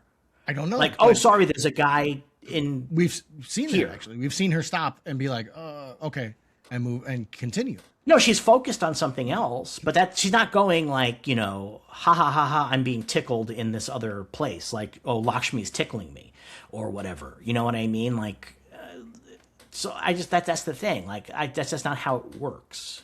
None of that stuff touches them. It can't, because it would not work otherwise. But, well, then here comes the problem. Her yelling at one of them should not shut down all of them. Of course it would. They're all connected. But I'm saying top level, they have shut off all emotions in human brains across the globe. That human brains can only experience love and happiness. Yelled at would not shut them down. Because that creates an unhappiness, which is a thing that they cannot experience, and it's like a paradox to them. But as you just said, they have to be at different moments throughout the day. One piece of this is experiencing unhappiness. But we also know that's the whole point. They are. Holy shit, we know they are, but she said we're able to segment it. They're experiencing pain. You're making pain and unhappiness the same thing, and they are not the same thing. I think if I got impaled, I'd be very unhappy. So here's the deal. So this is actually, I'm so glad that you brought us here, because this is Buddhism. And so... all right, we're done with this one then. Goodbye. Here's the thing. This is how my Buddhist, because I had a problem with this when I first got into Buddhism, and I was like, that there is no such thing as good or bad, that there is only pleasant and unpleasant, and even those definitions aren't universal. That there's no such thing as a thing that is universally pleasant or universally unpleasant.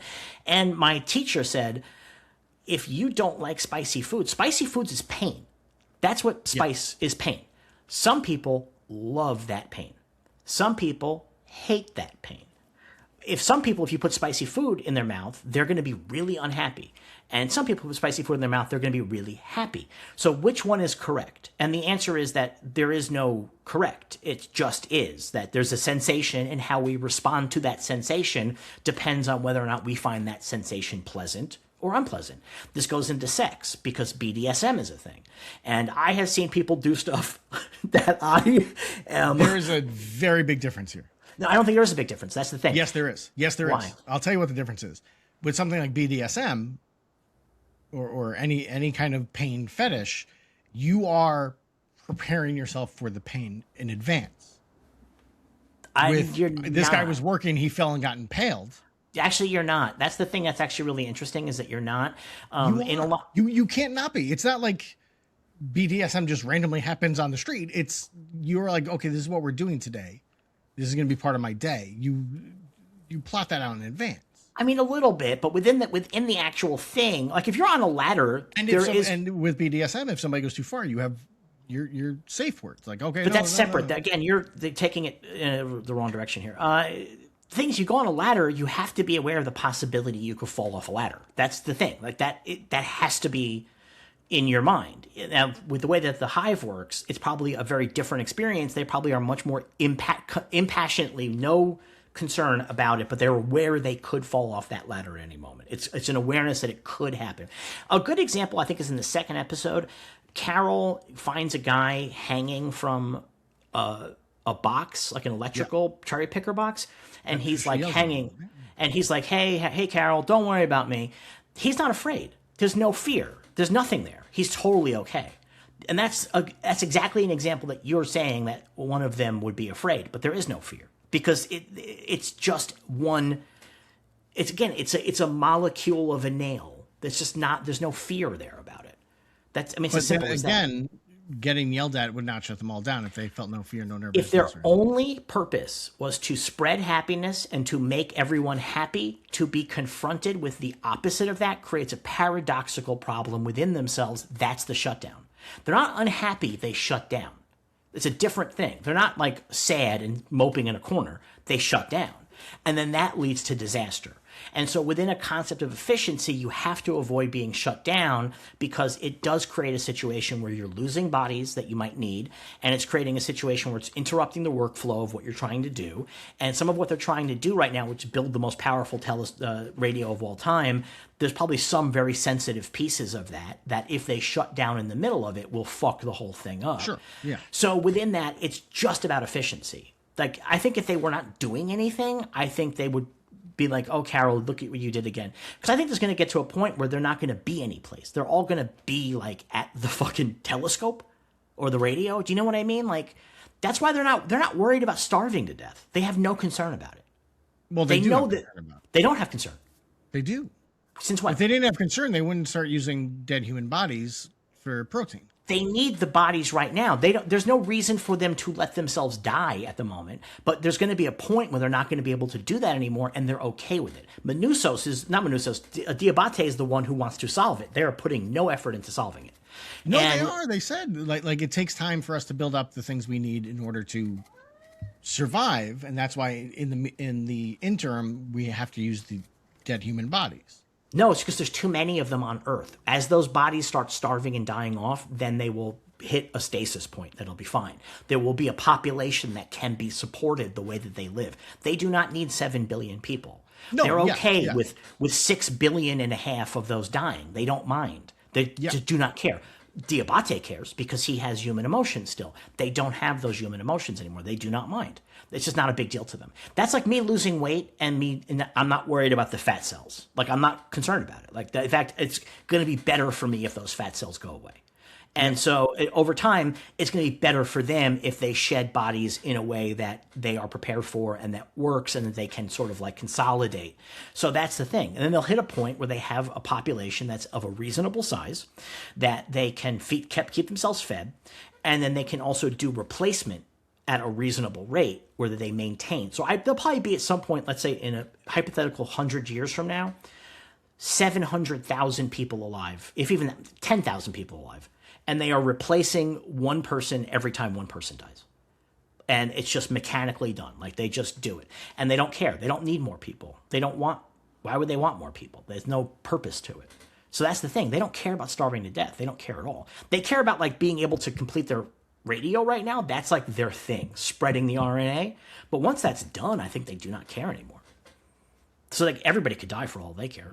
As long as it's like any of them. Again, I disagree because they say that the food stuff, they have a system, but it takes time to build it up. No, they don't. So They don't say that.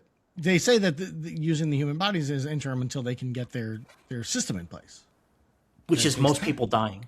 That's their system. Their system is most people dying. But most people dying, they still need to eat. If the system is most people dying, the system is everybody dying. The system is letting apples fall off trees. That's the system. The system is gathering stuff that fell. That's the system. So they're going to have a very small population that can be serviced that way, and they're totally okay. Where do they say that? It's just logical. How are they? What's this? What's the system? What's the system? They don't know anything about them. I don't know because Carol did not ask, and so they don't get an answer. They don't know anything else that we don't know. They don't know where they came from. They don't know what it's like there. Carol asks them, and they say, "We have wondered what those people are like." They have no clue. No. But that doesn't mean that they haven't figured out a way to create sustenance for humanity. They would tell Diabate that because he's upset that they're all going to starve to death. Why would they not tell him that? Again, it's in the John Cena thing. He's like, we're working on something. But we're working on things, but that doesn't mean they have a system or there ever will be a system. They're working on things because they need those bodies to build the radio. But like the question is, what happens when they fulfill that purpose? Their whole purpose will have been fulfilled at that point. If part of their purpose is unity, peace, and happiness, is eternal happiness, then the hive mind dying does not serve that purpose. Why not? Because they would not have feeling. They would not feel happy anymore. They are dead. They are gone. So, why would that be bad? What do you? I'm not. Their premise is not to live eternally. They never said that. Their premise is to spread this feeling across the universe. When they do the radio, they will have done. But once they have every person on Earth converted, and then they have the radio, and let's say that they keep enough people alive to keep aiming the radio at different stars, that's all they need to do. That's it. There's nothing else. That's their whole thing. So once if they're not working on a way to survive, they cannot have different people, like even 3 people working on moving the radio around. You could definitely have 3 people working on it if you're just picking up apples that fell. I think there's more to it. I don't think this is the kind of show where if there wasn't more to what they're doing, they wouldn't have just said that. I just don't think there's more to what they're doing. I think it's 100% at face value. I think it's 100%. Like, that's it. No, don't get me. I don't think what they're doing is something evil. No, I don't think they're doing anything at all, though, is what I'm saying. I think then that's what they would have said. Because they do not lie. But nobody asked. Carol never asked. This is one of the things, my frustrations with Carol. The first thing I would have done, by the way, is like, who killed JFK? That'd be the first thing I would have asked. But like, she doesn't. Diabate did ask. Because he's the one that's worried about it. But that's why they told him we're working on something. You don't think he'd be like, what are you working on? Yeah, but I think they're probably like, we don't know. We're trying to figure something out. We have every mind in here. You know, like, we're trying to figure something out. But in the meantime, what we're really focused on is this fucking radio. Because he would not be pulling Carol aside and saying, we have to solve this. If he felt that they were working on it in a way that was going to solve it, he would not have done that. That's true. That's the thing. So we can only know from Diabate, who we know has asked all the questions. Unlike Carol, he asks all the questions. Yeah. He does not believe that they are going to be able to solve this. And that he believes that it's up to the survivors to figure it out because they cannot do it. And they probably told him, like, we're not really that worried about it, bro. Like, if 7 billion of us die and we are left with a couple, we don't care. But that's not a solution he can accept because he is a person. And so he has a value on these individuals that the hive does not have a value on the individuals at all. So that's, I think, how we know that they're not actually all that worried about it. Because he wouldn't be worried about it. Maybe. I don't know. I'm disagreeing with you on a lot of stuff here. I think that you continue to read them as people and they're not people anymore. No, I'm reading them as person. They're not person even, as we understand it. They have a human hive mind. But I think that once the hive mind exists, it's not human anymore. one of the questions I think that the show is asking is, what does it mean to be human? It's a very Star Trek question, which is like when Captain Kirk could be like, you created this utopia, but nobody disagrees. That's not utopia. Human beings need conflict. That's a Star Trek question. I think that within the context, once human beings come together as a hive mind, they're not human anymore. It's not, they have physical human bodies, but the things that we consider human, they do not have anymore. They don't have creativity. They don't have love, like romantic love. They don't have any of these things. None of that stuff they have anymore. And we know this. That's not even a question. We know that that's the case. And so I don't think they're human. Again, biologically, you would put them under a microscope and say that's a human being. But in terms of what makes a human being, they are not that anymore. And there's no way they could be. To have every one human being that ever lived on Earth, or right now lived on Earth when the joining happened, to have all of their knowledge and experience all at once, you can't be a person anymore. There's just no way. It can't be done. They have to process totally differently than we process. I agree they're processing totally differently, but I think again, I'm sorry, I think the show has shown us that they get nervous, that they feel sad. I think we've seen this. I disagree, but I'm curious what the listeners have to say about that, whether or not they agree with that particular bit. We went long on that particular argument. I hope people enjoy that one because we went for fucking ever on that. What would you have asked the Plurbs? I would ask who killed JFK. What would you ask the Plurbs? I don't know. There are a billion different things. Do you know another thing I would ask the Plurbs? I would ask the Plurbs to go make The Hunt for Ben Solo. Sure. I would do that. I would say, can you guys make this? The script exists. The individuals exist. Yeah. They can act. We've seen that they can act. But to act as emotion, according to you, they don't have emotions. No, but that's putting on if you think like an animated character has emotions. No, it's an act. No, but I think the person who animates them puts emotion into it. But the thing is, I think the person that voices them puts emotion into it. But the person that pretend emotion, not real emotion. Now, obviously, when they're actors pull from life experience. I understand those are the good actors, but most actors are just pretending. Do you know what I mean? Like, Sir Ian, you shall not pass, Sir Ian. Like that's how it works a lot of the time. Like honestly, so because the Pluribs have the knowledge and memory of emotion in a moment. And every emotion that's ever been felt among the 7 billion people of Earth at the time of the joining, they can create that emotion in an individual. They can have that individual mime that emotion. So they could act terrifically within this script. So that's what I would do. I would have them make me The Hunt for Ben Solo. I don't know. I don't know what I would ask them. Like I've thought about this watching the show. It's like, what would I do differently, right? If it was like, okay, whatever you want. And obviously there are certain things I would do differently, like, hey, fix my teeth. Hey, let's take care of that problem, and like, I'm going to move into a nicer place and, that kind of stuff. But like, as far as questions go, like you said, hey, who killed JFK? Let's find that out. Let's bring that out. Let's get that stuff out there. What's the story with UFOs? Like, these are all questions. Yeah. Obviously, aliens. I know aliens exist now. Like, that's not. But these aliens are definitely not visiting us because they're too far away. Yeah. Yeah. Hey, are there 13 people who weren't affected because it connects to Battlestar Galactica? That would be one. And we're all going to go off and form the different colonies. I don't. It's hard to really gauge it. It's such a hard question. Like, okay, you can know anything you want now. Like, oh, geez, like, what do you ask? Like, what are the big bits, to get the answers to? I would want to go to the president's underground bunker. I would want to. Diabate taking Air Force One. That's like 100. Genius. Yeah, of course. Yeah, I want to go into Mount Cheyenne, the NORAD base. Like, I want to see that. Yeah, I would do all that kind of stuff. Yeah, like I would be closer to Diabate.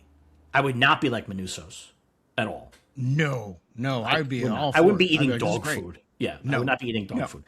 I would be closer to Diabate. I would have. I would not be comfortable having sex with any of them. Yeah, maybe. I don't know. I probably, but I do think a lot about like the fact that they left Carol for 40 days, a biblical number, by the way. They left Carol for 40 days, indicates that level of loneliness and stuff like that, that I think I would probably succumb to asking them to role play as people. I think I wouldn't be able to help it. Yeah. I would be like, can you get this person who I know and then be that person? Like, that's what I would probably do. A lot and he's doing stuff kind of like that, right? Like, we see him in Vegas doing a whole James Bond bit. Like, he's partying it up. But, like, then when it cuts, he's in the tub with all of them, I'd be like, I would feel uncomfortable asking that, because I understand you're a hive mind and you want to make me happy, but there's a level of wanting to make me happy, and consent is two different things. But it is consent. The hive mind has to agree. Yeah, they have to agree. Yeah, so but it's not, it feels a little off to me. I mean, but the thing I think, I get it. And it's an interesting, sticky situation because Diabate's a good guy. I think that's the thing that's really interesting. When he first was introduced, there was this question of like, oh, is this guy a scumbag? And then as you watch the show, like, oh, this is a good guy. Like, he's a good guy. He's just taking full advantage of the situation. Yeah, he's just like sort of like, he's a But like he's not like, all right, let me shoot a bunch of you because I've always wanted to shoot somebody. Which they would let you do, too. They would let you do. Yeah, they'd 100% let you shoot them, yeah. Yeah. I think it wouldn't be satisfying to shoot them. Probably not. Because you're actually killing a person. You know what I mean? Like, you're not like, I would think that would be the case. I don't know. I mean, I would assume that if you want to kill something, you actually want to kill the thing. This is another question, is when somebody dies, are their memories in the hive mind lost? No, we know that for a fact because Helen's memories are in the hive mind. Oh, that's right. That's true. Yeah, we know that for a fact. We established that very early on. Yeah. That, in fact, Carol was like, stop remembering Helen's stuff. Yeah, that's true. Yeah, no, it's there. Once somebody is joined, that's there forever. So that's the thing. Carol could ask anything. She does. Like, what did Helen think of my book? Yeah. And no, you're right. You're right. I didn't think about that. Yeah. So that's definitely there. What do you think is going to happen? Where do you think it's going? I honestly have no fucking clue. I have no idea. Like, I have no idea. This is maybe the second time I've ever watched a TV show where I can't even begin to guess where this could go. Yeah. Yeah. The first one being what's it called? Last Man on Earth, where it was a plague wiped out like all of civilization except for Will Forte and like 7 other people. And that was a show. I was like, how do you end this show? The answer was get canceled. Get canceled 4 seasons. It's in the middle of it, yeah. Which was a bummer because I love that show. I love that show. I absolutely love that show. So Vince Gilligan has said that they have an ending in mind, but they have a couple of endings in mind, sort of, is what he says. And that his thing... So I think a very famous story from Breaking Bad to keep in mind when watching the show is that at the final season of Breaking Bad, they opened the season with a flash forward of Walter White getting a machine gun. Yeah. When they shot that, they had no idea why he was doing it. Well, yeah. And so that, I think, is a thing to keep in mind. If people are starting to try to create like really elaborate, like, what does this mean, or where's this going? They're finding it out as they go. Yeah, they're going along for the ride. Yeah, which is great. So, I have no problem with that because this is not a mystery box show, so it's not. That's the thing, right? So if you're engaging with it as a mystery box, it's maybe the ending won't work for you, however it ends, because you keep expecting some kind of revelation. But because this is actually a character show, like Breaking Bad and because like Better Call Saul and Breaking Bad both have incredible endings, like incredible endings. Better Call Saul, that final shot, they figured that out when they were shooting at the prison. That's amazing. They were going to end with the two of them smoking against the wall, but the final shot of Kim walking out and looking back and seeing him in the prison yard, they came up with that when they were shooting at the prison. That's amazing. And it's like an unbelievable fucking final image. Like, it's crazy. Yeah. And that was not planned. So I have nothing but trust in this guy, you know? No, I have full trust. How? Okay. I could see it ending, spoilers, I guess, for Why the Last Man, like Why the Last Man, where just at a certain point, Carol's resolution has happened, and then we cut to years later, and Carol is in a hospital room, old and dying. Yeah, I mean, that would be really interesting. Yeah. Yeah. I mean, although the show did introduce a ticking clock here at the finale, because the betrayal is that they can't take her stem cells out of her body, but it turns out that she had eggs frozen, which we established very early in the season. And those eggs can potentially be turned into stem cells, and thus they can create a specialized infectant that will turn her into a joined.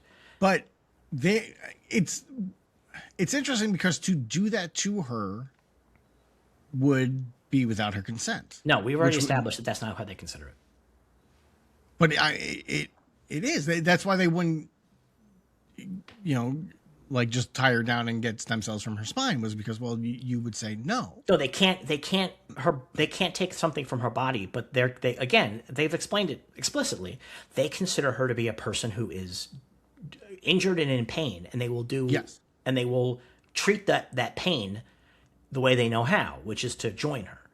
And they don't consider that they did it to the whole planet, dude. Like it's clearly not a consent issue for them. Again, that's part of my question of the people like her girlfriend who died, were those people who argued against it. Were like, no, I don't want this. I don't think that there was a question.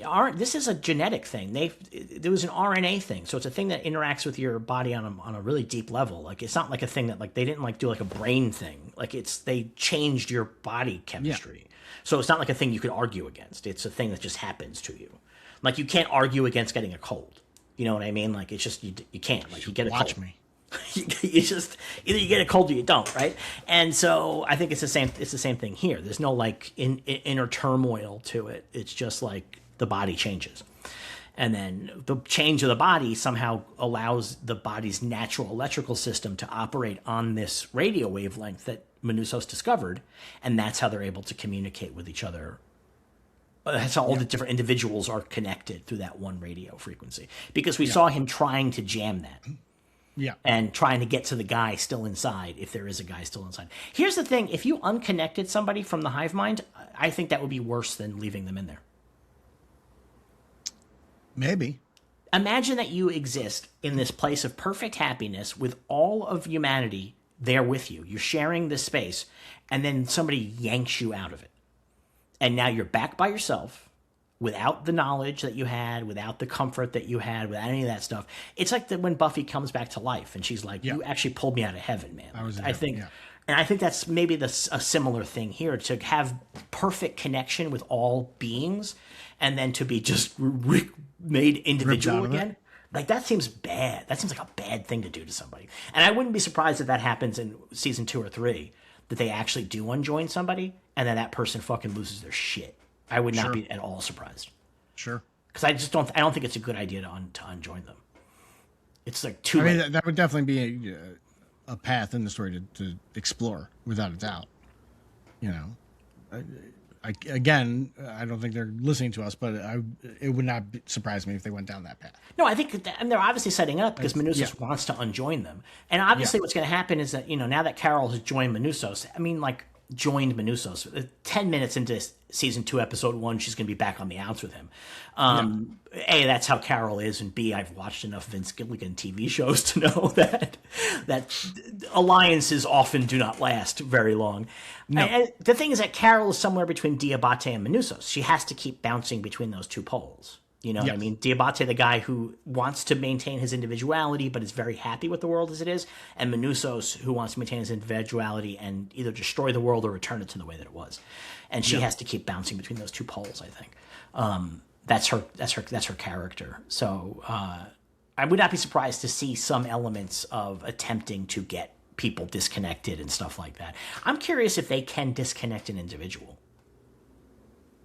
I would think not. I would think that would not be possible. Why not? Because it is a hive mind, right? It's all one mind. So to decide to disconnect one mind from all, I feel like would be impossible. And also just to add into it that if their whole thing is like, no, this is the best way to be, they would just not do it. Well, I would say that when I say disconnect, I would think that the person just drops dead. Okay. Do you know what I mean? Like, just like pull out of that individual completely and just let that individual drop dead.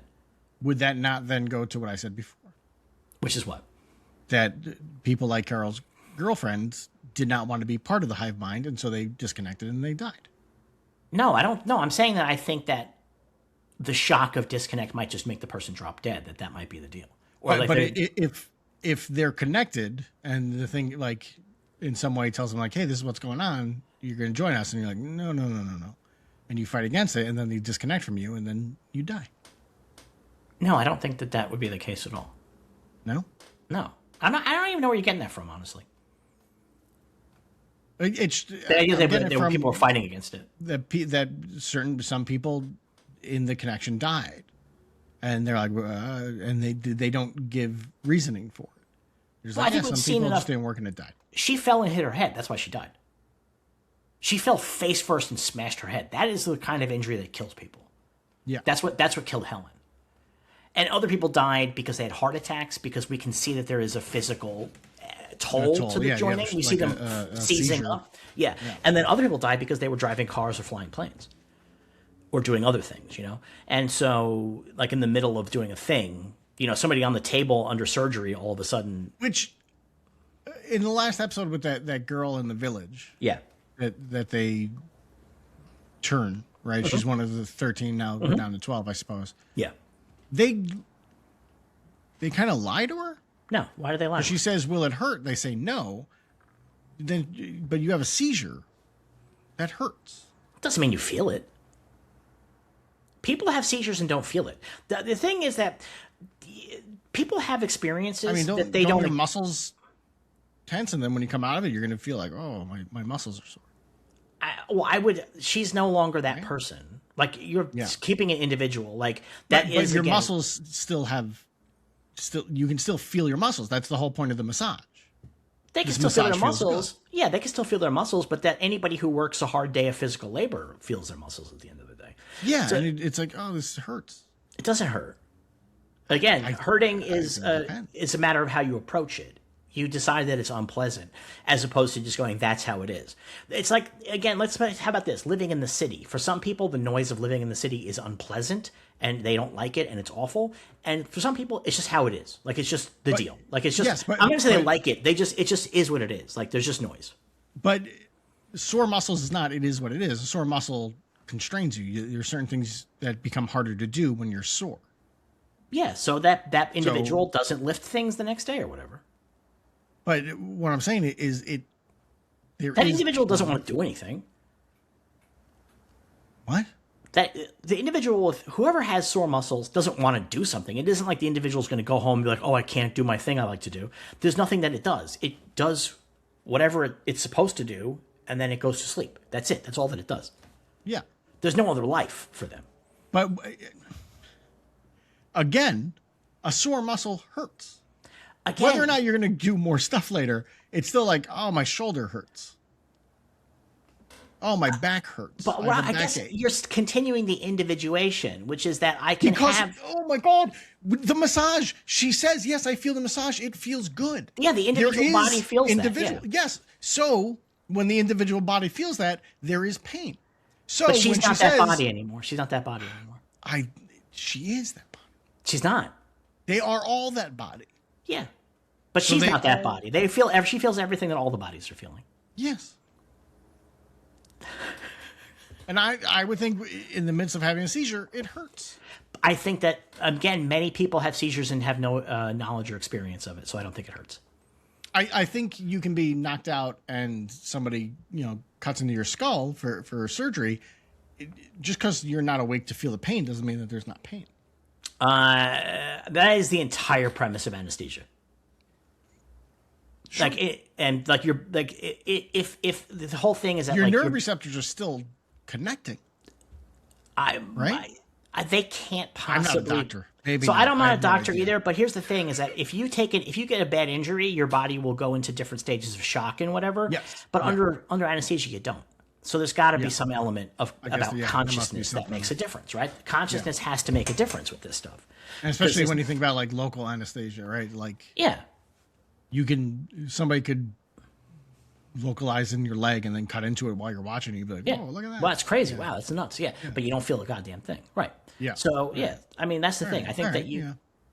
So, yeah. All right. Let's talk about Ray Seahorn. Unbelievable performance. She's amazing. You know what's funny is that she has to play a character who, on a lot of levels, is kind of unlikable because she's such a pain in the ass all the time and is so dedicated for the first few episodes to being miserable as much as possible. Yep. And never asks anybody any questions and never actually bothers trying to figure anything out. There's one thing I keep thinking about with this, and we know she did not have a good relationship with her mother and in theory her father as well. That there were issues in the past. They sent her to conversion therapy for being gay, and that's also part of why obviously she's so against this. But she never once is like, what did my mom think of me? Like, or anything like that. Like never asking about like any friends or anything like that, which I think I would definitely do that. Be like, hey, did this person actually like me or do they just deal with me? I mean, that's the thing is that she doesn't, she just does not engage at all with it. And I love there's a whole episode where it's like she discovers they're eating dead bodies, drives to Vegas to fucking tell Diabate, and he's like, oh yeah, I know. And like, he's like, I talked to him. That was great. That's amazing. Great. And that I think is a really good example of how the show's not a mystery box. Yeah. Because like in a mystery box show, that's a reveal that opens up another level. But on this show, it's like it's a reveal that other characters like, oh yeah, we know. Like, yeah, it's not just a reveal of other characters we know. It then says, here's John Cena to explain it. Which is the exact opposite of a mystery box. Yeah, exactly. Yeah. So if anything, it's an answer box show. Do you know what's interesting? I think Alan Sepinwall made this point, is that if you watch the first episode again, when her and Helen are on the airport and they're flying home and they're going through the airport, her and Helen walk in the same they walk in lockstep. Yep. And then when they get to the airport bookstore, Carol doesn't have to tell Helen to go to move that book. Yeah. They just communicate silently. They already are that thing. Yeah, it's a couple. But they're connected. They understand each other. And that's the thing is I think that's a really interesting piece. Carol does understand this. She just is not willing to expand that out to a larger thing. Because remember, in the finale... I mean, she understands it, but she still has her individuality. I think part of her thing is the loss of individuality. Well, I think the thing is that she has a hard time understanding it because in the last episode, she freaks out because Zosha's like, oh yeah, I love him as much as I love you. And she needs to feel the special love that the hive mind does not do. And so I think that's the thing. But again, that's individuality. Yes. Yeah. Yeah, well, that's the thing is the show is that question of, is it better to be an individual? Is it better to be the collective? But again, I like the fact that the show, I don't think it makes it obvious that being the collective is bad. I don't think it makes it obvious. Like there's no sense that this is really horrible. I mean, I'll be honest. I guess in collective you don't care, but outside the collective, like I just get to drink 3 milks a day. This sucks. Well, that's the thing. You wouldn't care within the collective, yeah. Because I'm sure that there's definitely parts of our body as a collective, that are not wild about the stuff we feed it. Oh, I'm sure. I'm sure. That my body was like, "Are you fucking kidding me? Another pot pie? Like." How many of these things are you gonna eat in a month, my man? I'm like, I love them. And I keep coming back to the body thing. I keep coming back to this. I think that is the exact correct analog here, is that it's like a human body. We have these organs, we have these cells that all work together as a whole under the control of a singular consciousness. Although I don't want to get too off base here. I'm not actually going to get into it, but the questions of consciousness and what consciousness means and where consciousness is a very difficult one. But let's just say that we have a singular consciousness, and as the hive does. And so the whole human race has become one body, essentially. And I think that there's nothing inherently bad about that. I mean, unless you think that the cells in your legs deserve autonomy or be better off. Kick. The cells, you feel bed, and all of a sudden my leg just decides to go on its own adventure for a second. Yeah, I mean, I think that's what's fascinating about the show, and why again it's better that it's not a mystery box and it's up front, is that I think the show does not make it seem inherently horrifying. It only is philosophically horrifying. Yeah. Whether or not you think that the individuality is worth the suffering that they don't experience anymore. And I do wonder, with 13 survivors now down to 12, There is a part of me that, like, when she meets with the others, the other English speaking group, how many was that? Was that 7? 7 or 8, yeah. Yeah. That she's the only one that has a problem with it, I thought was a little odd. I don't think it's that odd at all. There would be more of them be like, I'm not so sure about this. I don't think it's that odd at all, actually. I think that most people, the thing is that their loved ones are there. She doesn't have any loved ones. I think that's part of it. Well, neither does Diabate. Diabate? Yeah, but he's like a different kind of dude. Like, well, here's my question with Diabate. She was in a loving relationship. She lived with her girlfriend. They might do. I don't know. I don't think they're married. They're not married because it was secret. She was not out as a lesbian. Oh, that's true. Yes. Yeah. So. Okay. But they're together in a long-going loving relationship. We know that for sure. We don't know anything about Diabate. He might have just been like a sad loser. I mean, I think that's probably the deal. I think that the idea that everybody on Earth likes him now, I think, is probably a big part of why he likes it. But for the others, we see that they all have loved ones. And the way that the Hive, the Plurbs work is that they can talk to you as the loved one. Like, it's not like John Cena. Like, he's being John Cena, right? Yeah. And I think that like Lakshmi's whole thing with her son, like, you made my son cry. Like, that's the whole thing with them. So I think as long as their loved ones are like, hey, I'm actually doing great. Like, and everything seems pretty good and you're getting whatever you want and it's pretty chill. Like, I think most people would be pretty much okay with that. I think most people aren't. It's a very small. I think I would freak out because our entire family can't go more than 5 minutes without being sarcastic or snide. Well, this is impossible. You're like a real Manusos in that the whole world would be taken over and they wouldn't even know you exist for 24 hours. Yeah, so you'd be like a real fucking... They would, that people would be like, hey, what about this guy? Where's he at? Well, there was a whole discussion online about, like, why doesn't the Hive know that Manusos exists? And the honest to God answer is because they know who exists. They don't know for the first 24 hours. They just discover him. Okay, so here's the reason why, though. Because they know everybody who's in the Hive. And they know everybody who died during the joining. But they may not know. They may assume there are people who died directly around it before they could join. And that Manusos, they might have thought, oh, well, Manusos, we don't know where he is. Nobody saw him. He must have died in the course. And then as they're cleaning everything out, they come across him. That's how they figure out 24 hours in. They're like, oh, shit, wait a second. This guy, we don't have him in the file, and nobody saw him. And then they figure out where he is. So they do eventually. They just, at first, assume. And also, they definitely do some kind of head count because we see, everyone in Carol's cul-de-sac getting across and drive away. Right. So they're clearly bringing everyone together and be like, okay, no, they're not. All the bodies have, together. They don't have to do that. They don't have to count that way. They know. No, let me finish. And they're going to be like, okay, this group over here, this group of bodies over here is going to go do these jobs. This group of bodies over here is going to go do these jobs. We're all going to sleep inside the ice rink from now on. And there you go. Well, I think they don't have to get the bodies together. There's no reason to get the bodies together. They don't have to. But we know they do. No, they don't. Yes, they do, because they all sleep in the fucking ice rink together. They explain why they do that, though. Yeah, to conserve energy. Yeah. So, but when everyone's coming together, and at some point they're like, all right, go, we know who is missing and presumably dead. So let's go clean out their domiciles because we don't want rotting bodies laying around. And also we got to eat those bodies. So, let's go get those. And that's when they discover, like, hey, Manusos is not dead. And that's when they would find you, too. Yeah. But very funny, the internet loves Manusos, and the internet's convinced that Manusos is like a hero, and I don't think he is. I think Manusos, if I was Carol, I would be very fucking concerned about Manusos. They have a line. They have a line in this season is that we cannot protect you from each other. Yes. No, Manusos is definitely not well.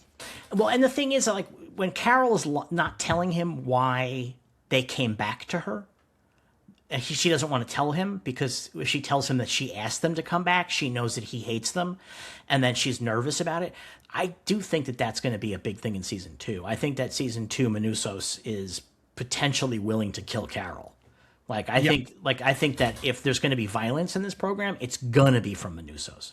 And, like, his decision to go... Like, I love that his decision to go through the gap doesn't pay off for him. Yes. If he's a hero, it pays off. But he's not. He's going his own way. He's doing the individual thing, and the show is like, that's stupid. You did this stupid thing.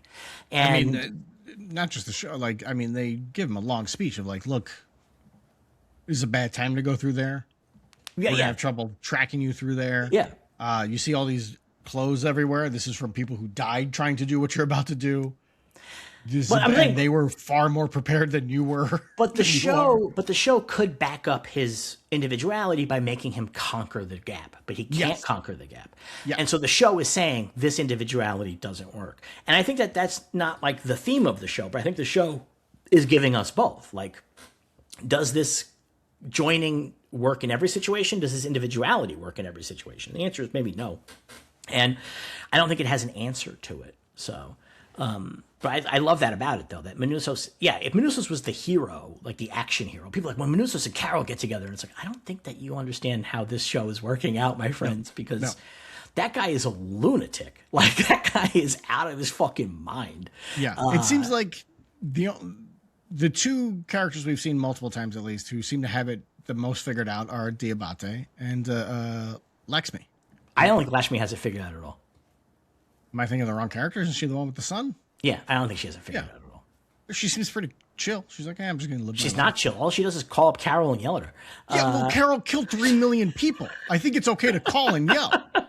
Well, that's the thing. She calls and yells again when Carol's like, it's not me. I love that they didn't like cut to her or anything. That was great.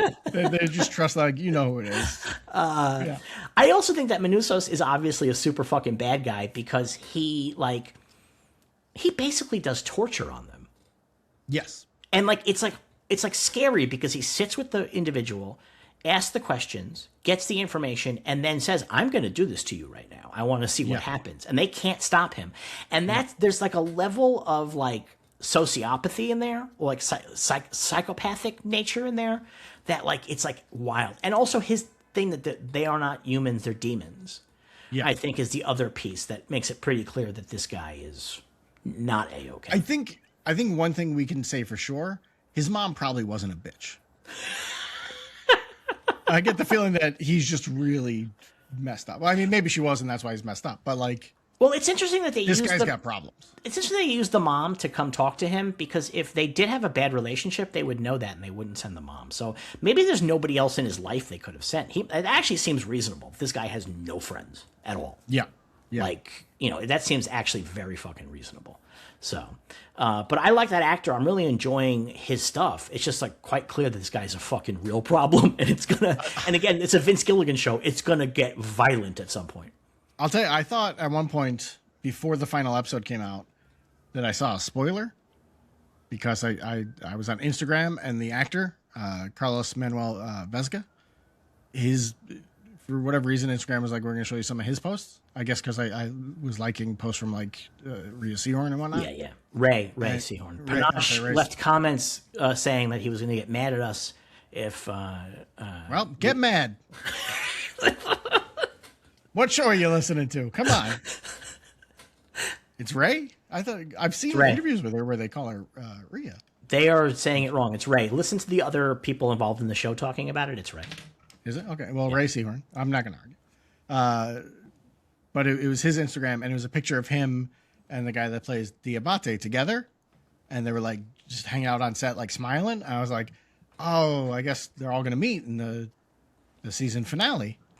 That's kind of I wish I hadn't seen this picture. And then they don't. Yeah. So I was like, oh, okay. I guess they just happen to be like filming different stuff on the same day. Yeah, they were just there. Yeah. I mean, they're all in Albuquerque together. So like, that's why. Yeah.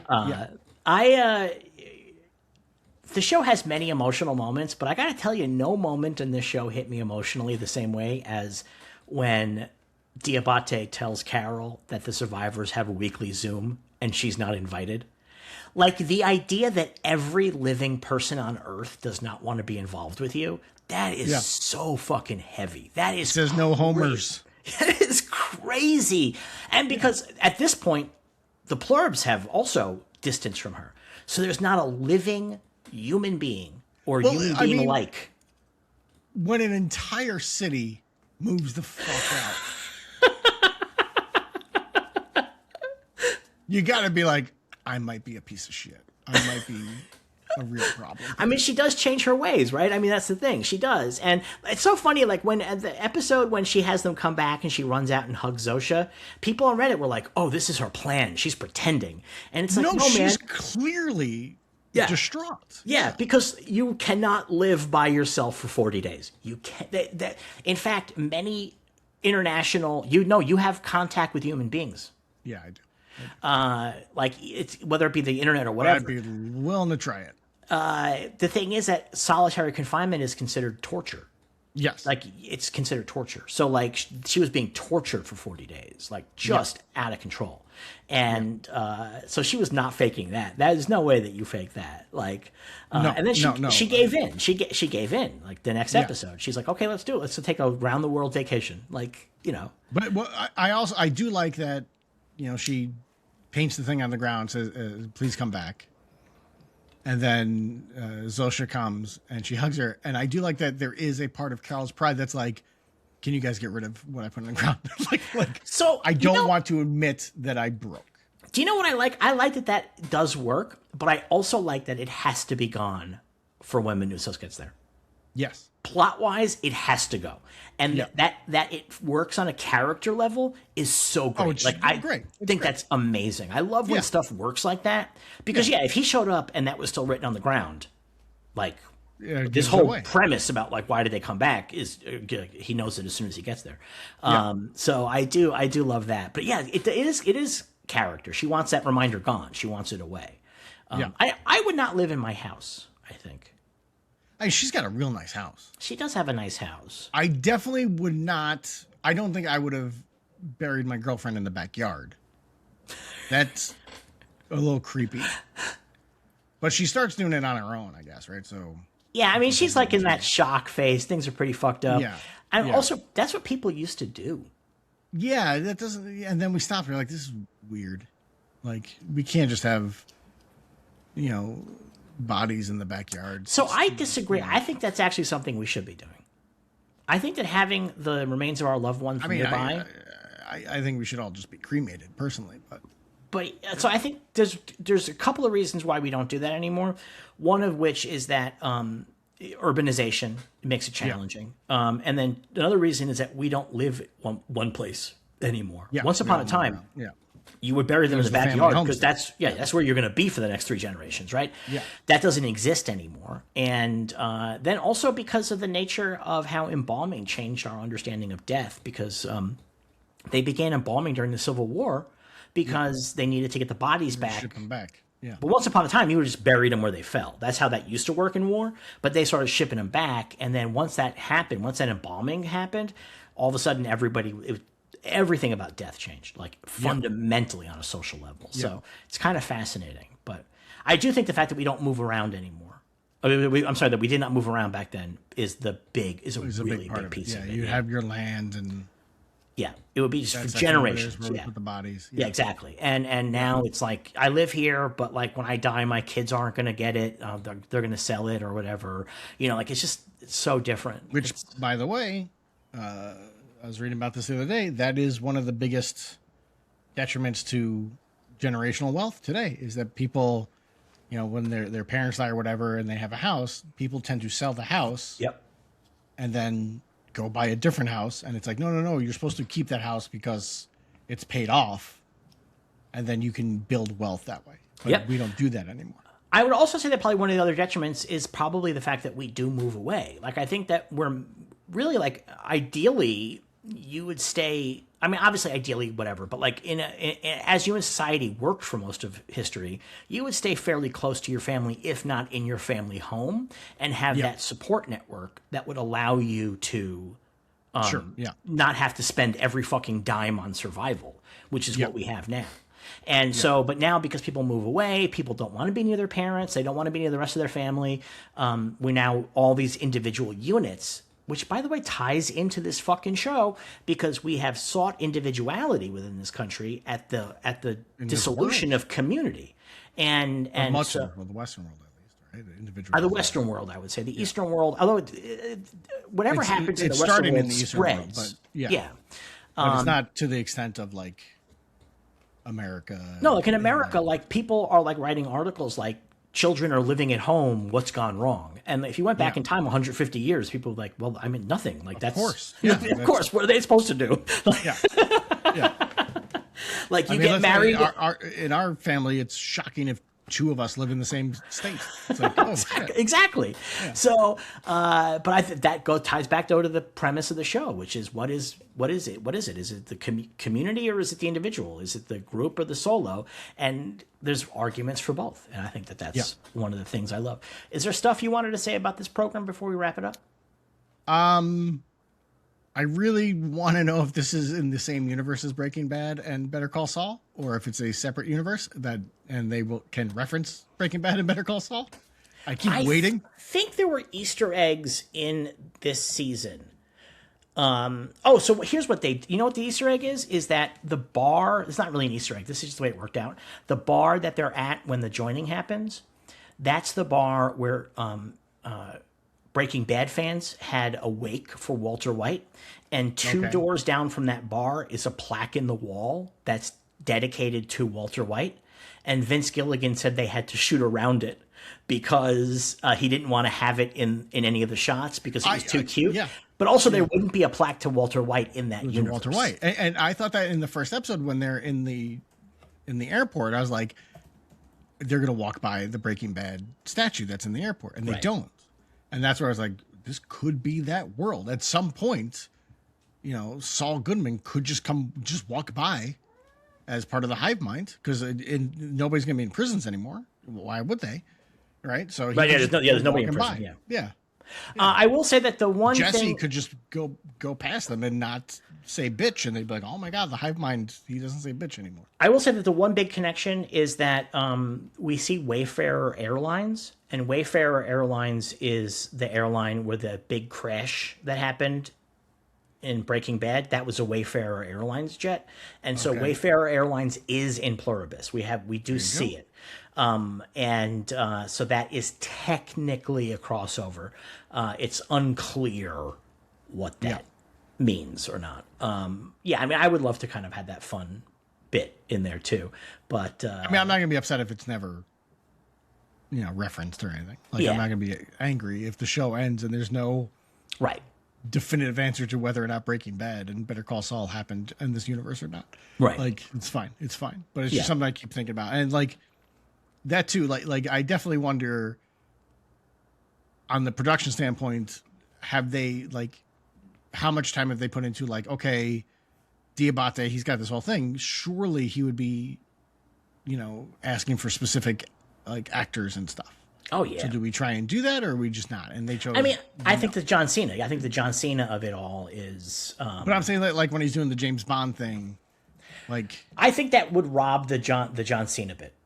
You can't do that.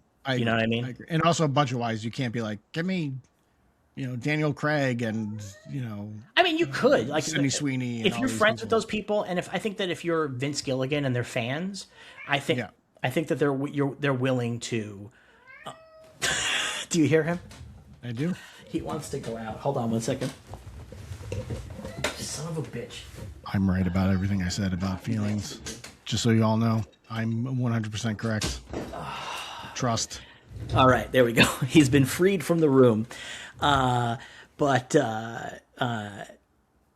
was I saying? Actors. Oh yeah, I just think that they probably would. Do you know what I mean? I think that they probably would if Vince Gilligan asked them and whatever. They were some actors would probably be very happy to do that. I'm sure some would, yeah. But Howard from Better Call Saul is the phone guy. Yes. So you told me that. I did not know that originally. Yeah. I did not realize that. Yeah. And there's another reference. Carol Burnett did a thing for it too. Yeah, Carol Burnett did a thing for it, but that was just, I think, online. that was just online. Yeah. Tony Dalton, who played Lalo Salamanca, makes a cameo. Where? He's the Spanish voice that talks to Manusas on the phone. Oh, look at that. Yeah. So they called in their favors from their buddies, and there's no way to say maybe that is That can't be Howard Hamlin or Lalo Salamanca. That can't. They're both not dead. if it's in that universe. Yeah, Yeah, they're both. I was it like, could be okay, the actors. It could just be the could be the actors. I think they're just the actors playing a person. But that could. How weird would it be if this does in fact take place in the same world as Breaking Bad and Better Call Saul, and at some point, the way they reveal it is at some point there's a scene going on and there's other people in the background, and they just like green screen in a second Ray Seahorn. Ray Seahorn? Ray Perlman. Gee, Christ. Ray Seahorn in the background to be like, hey, it's Kim Wexler. Hey, yeah. That'd be amazing. That'd be so incredible. Funny. Yeah, that would be very, very funny. That'd be really weird. I liked. Or they could do like a great episode where they meet, like they used to do in the 70s and 80s with TV shows. Oh, yes. Where, Mork meets Robin Williams and that kind of stuff. I will say the one thing I wanted to talk about was that opening of the last episode where they turn the girl. And I think the show does a really great job with that in terms of that last shot of the little baby goat following her. Like, it's really heartbreaking and it's really interesting. And it does leave a semi-unsettled question about like what happens to these things and like what does it mean to be disconnected from loving that goat in the same way. Well, that to me, of everything in the show, that sequence made me the most question the hive mind thing the most. Like we don't want to hurt anything, because they are passively hurting those animals by leaving. Everyone in that village then leaves. Right. And they leave behind the goats. They leave behind the chickens. Those things are going to die now. Are they? They don't know. They're just out in the open. There's definitely predators out there, and also chickens. I don't think can really live on their own very well. I mean, chickens are fundamentally domesticated. I mean, so are goats, but goats will eat anything. And but we see the mother goat there, so we know the baby goat's gonna get milk and stuff like that. But like, they are out in the open. There's going to be predators in that area. Yeah, but I would say that the thing is that that's the natural order of life, and that there's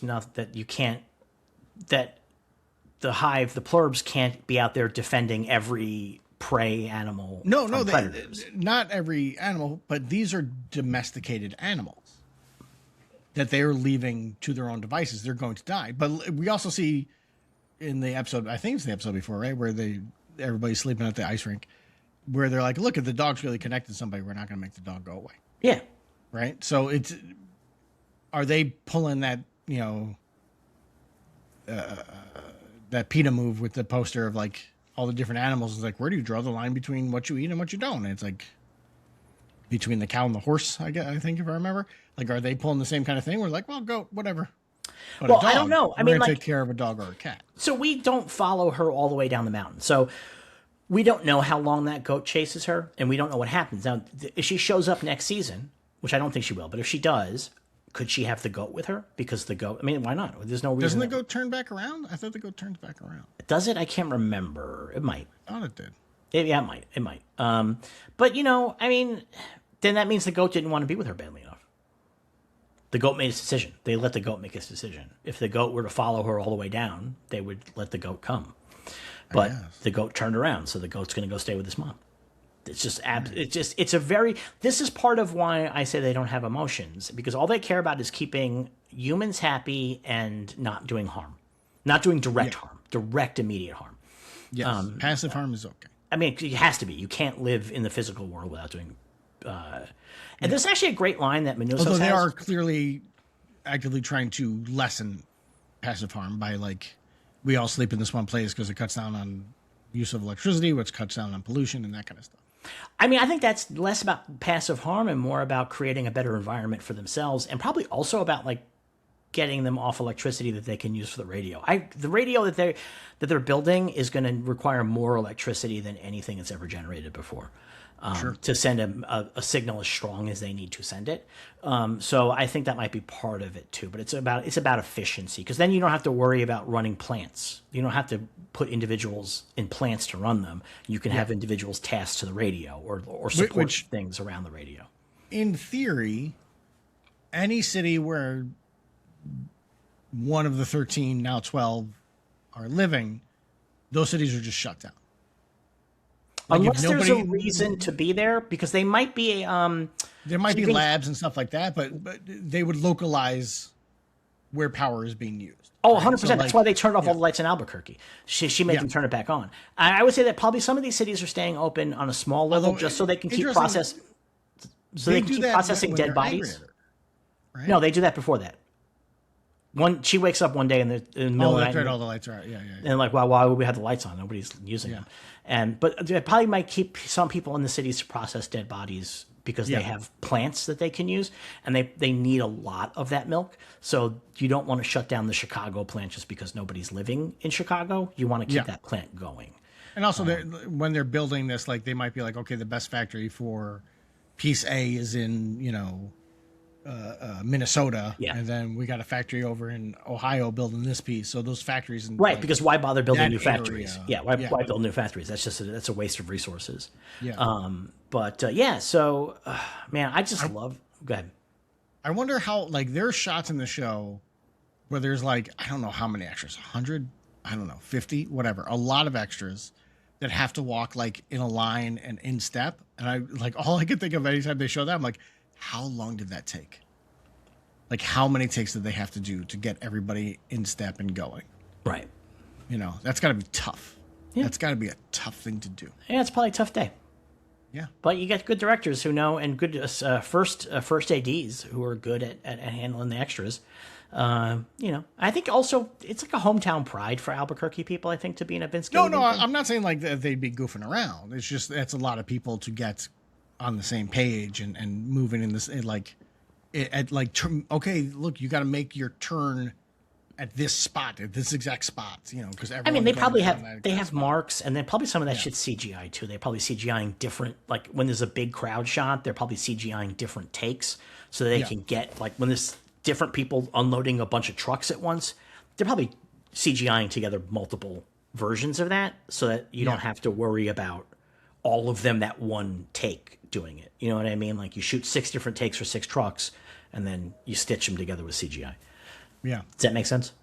Yeah, it does. That's my guess. But yeah, so this is a great show.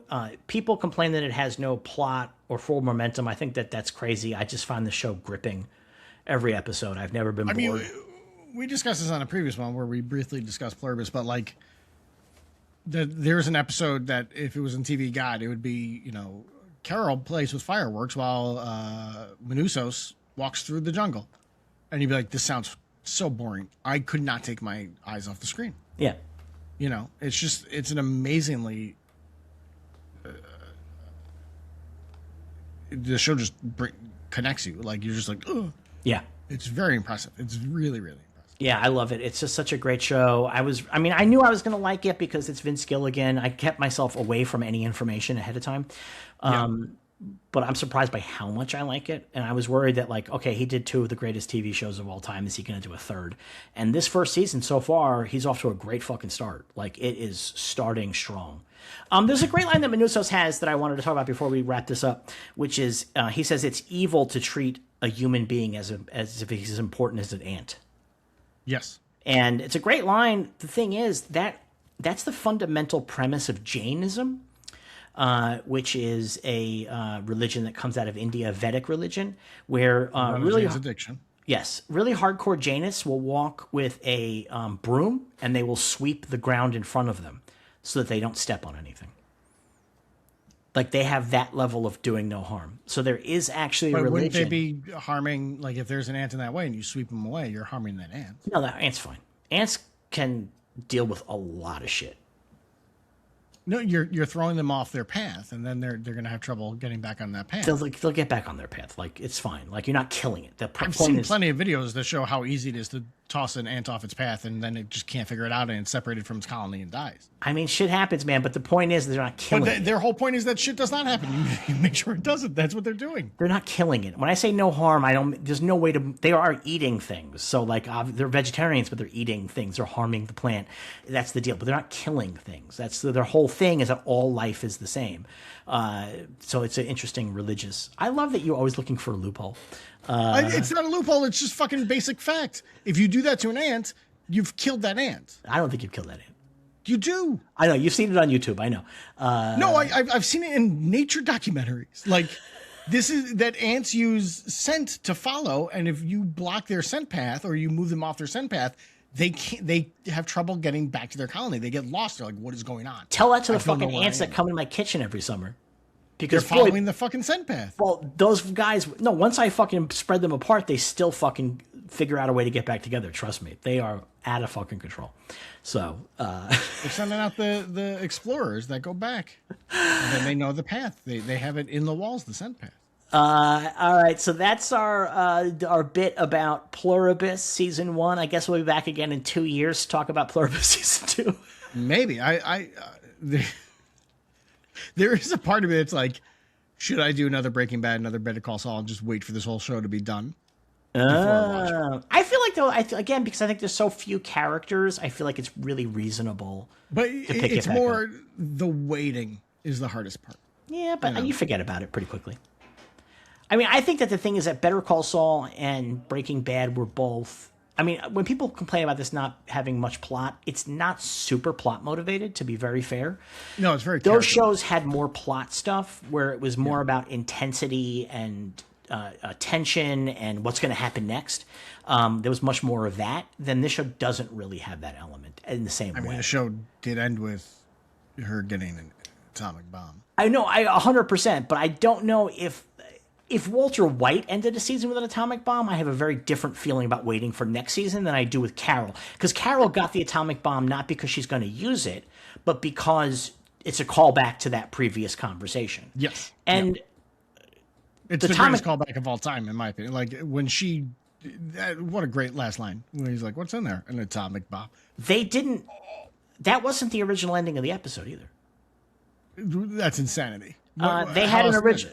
I don't know how it ended, but they had an original ending, and Apple sent back notes and said, "Is this a big enough finale? We're not sure this is big enough." And that they went back and they figured out to do the atomic bomb. That's what. Okay. So that was not planned. That was not like they weren't leading to the atomic bomb. They were like, okay, what's bigger? What can we do that's bigger?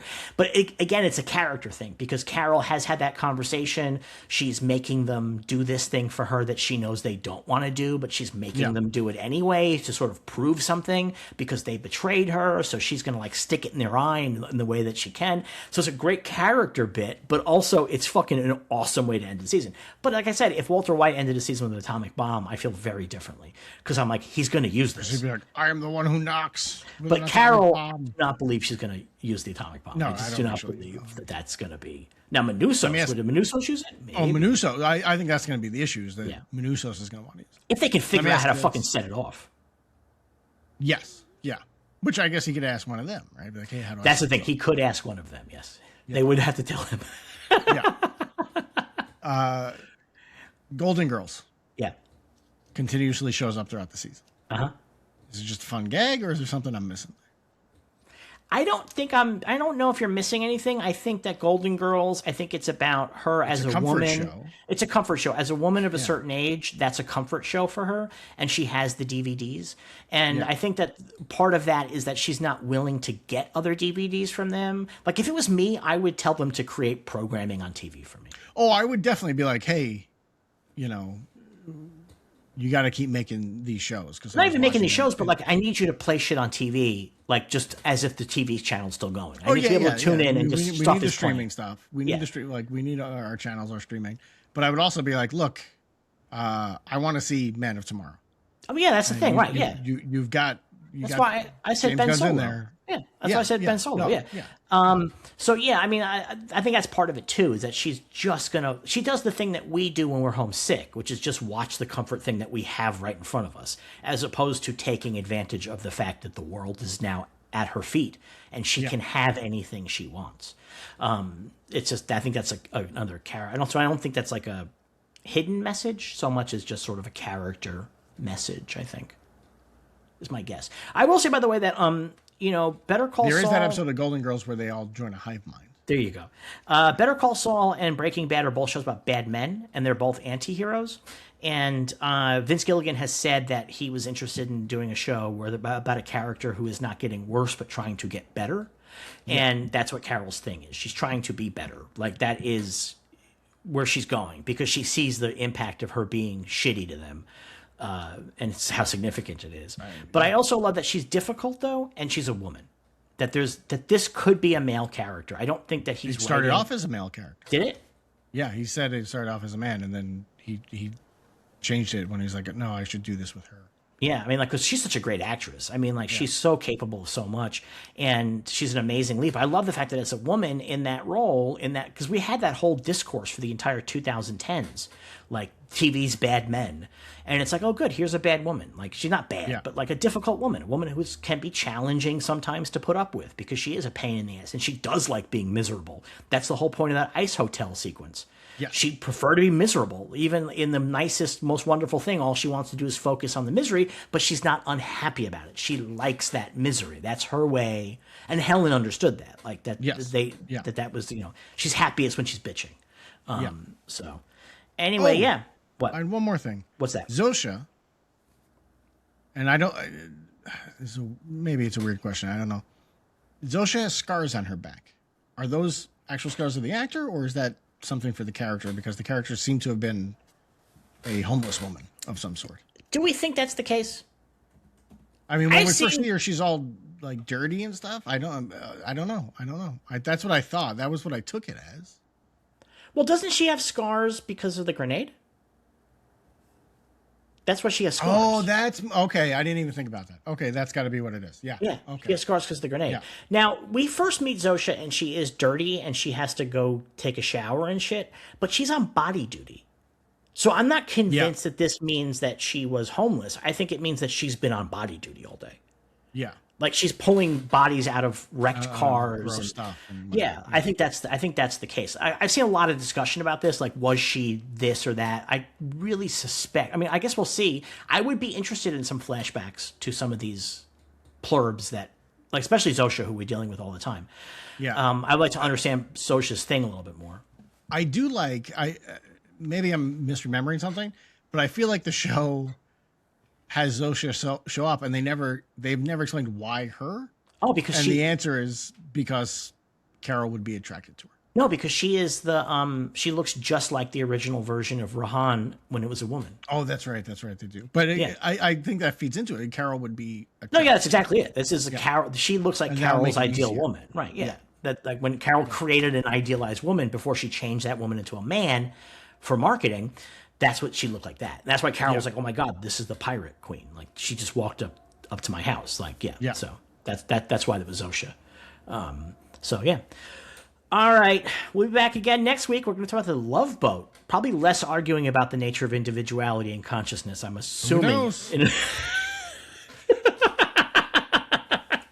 I'm imagining also shorter. This is 2 hours on the main discussion. We spent like 40 minutes arguing over feelings. Oh, next week when we discuss whether or not the Love Boat has emotions beyond love. Is it only love that the Pacific Princess can feel? I mean, I've seen episodes. The boat itself? Yes. Well, I don't know. It's the Love Boat. Itself. Yeah. I don't know about the boat itself.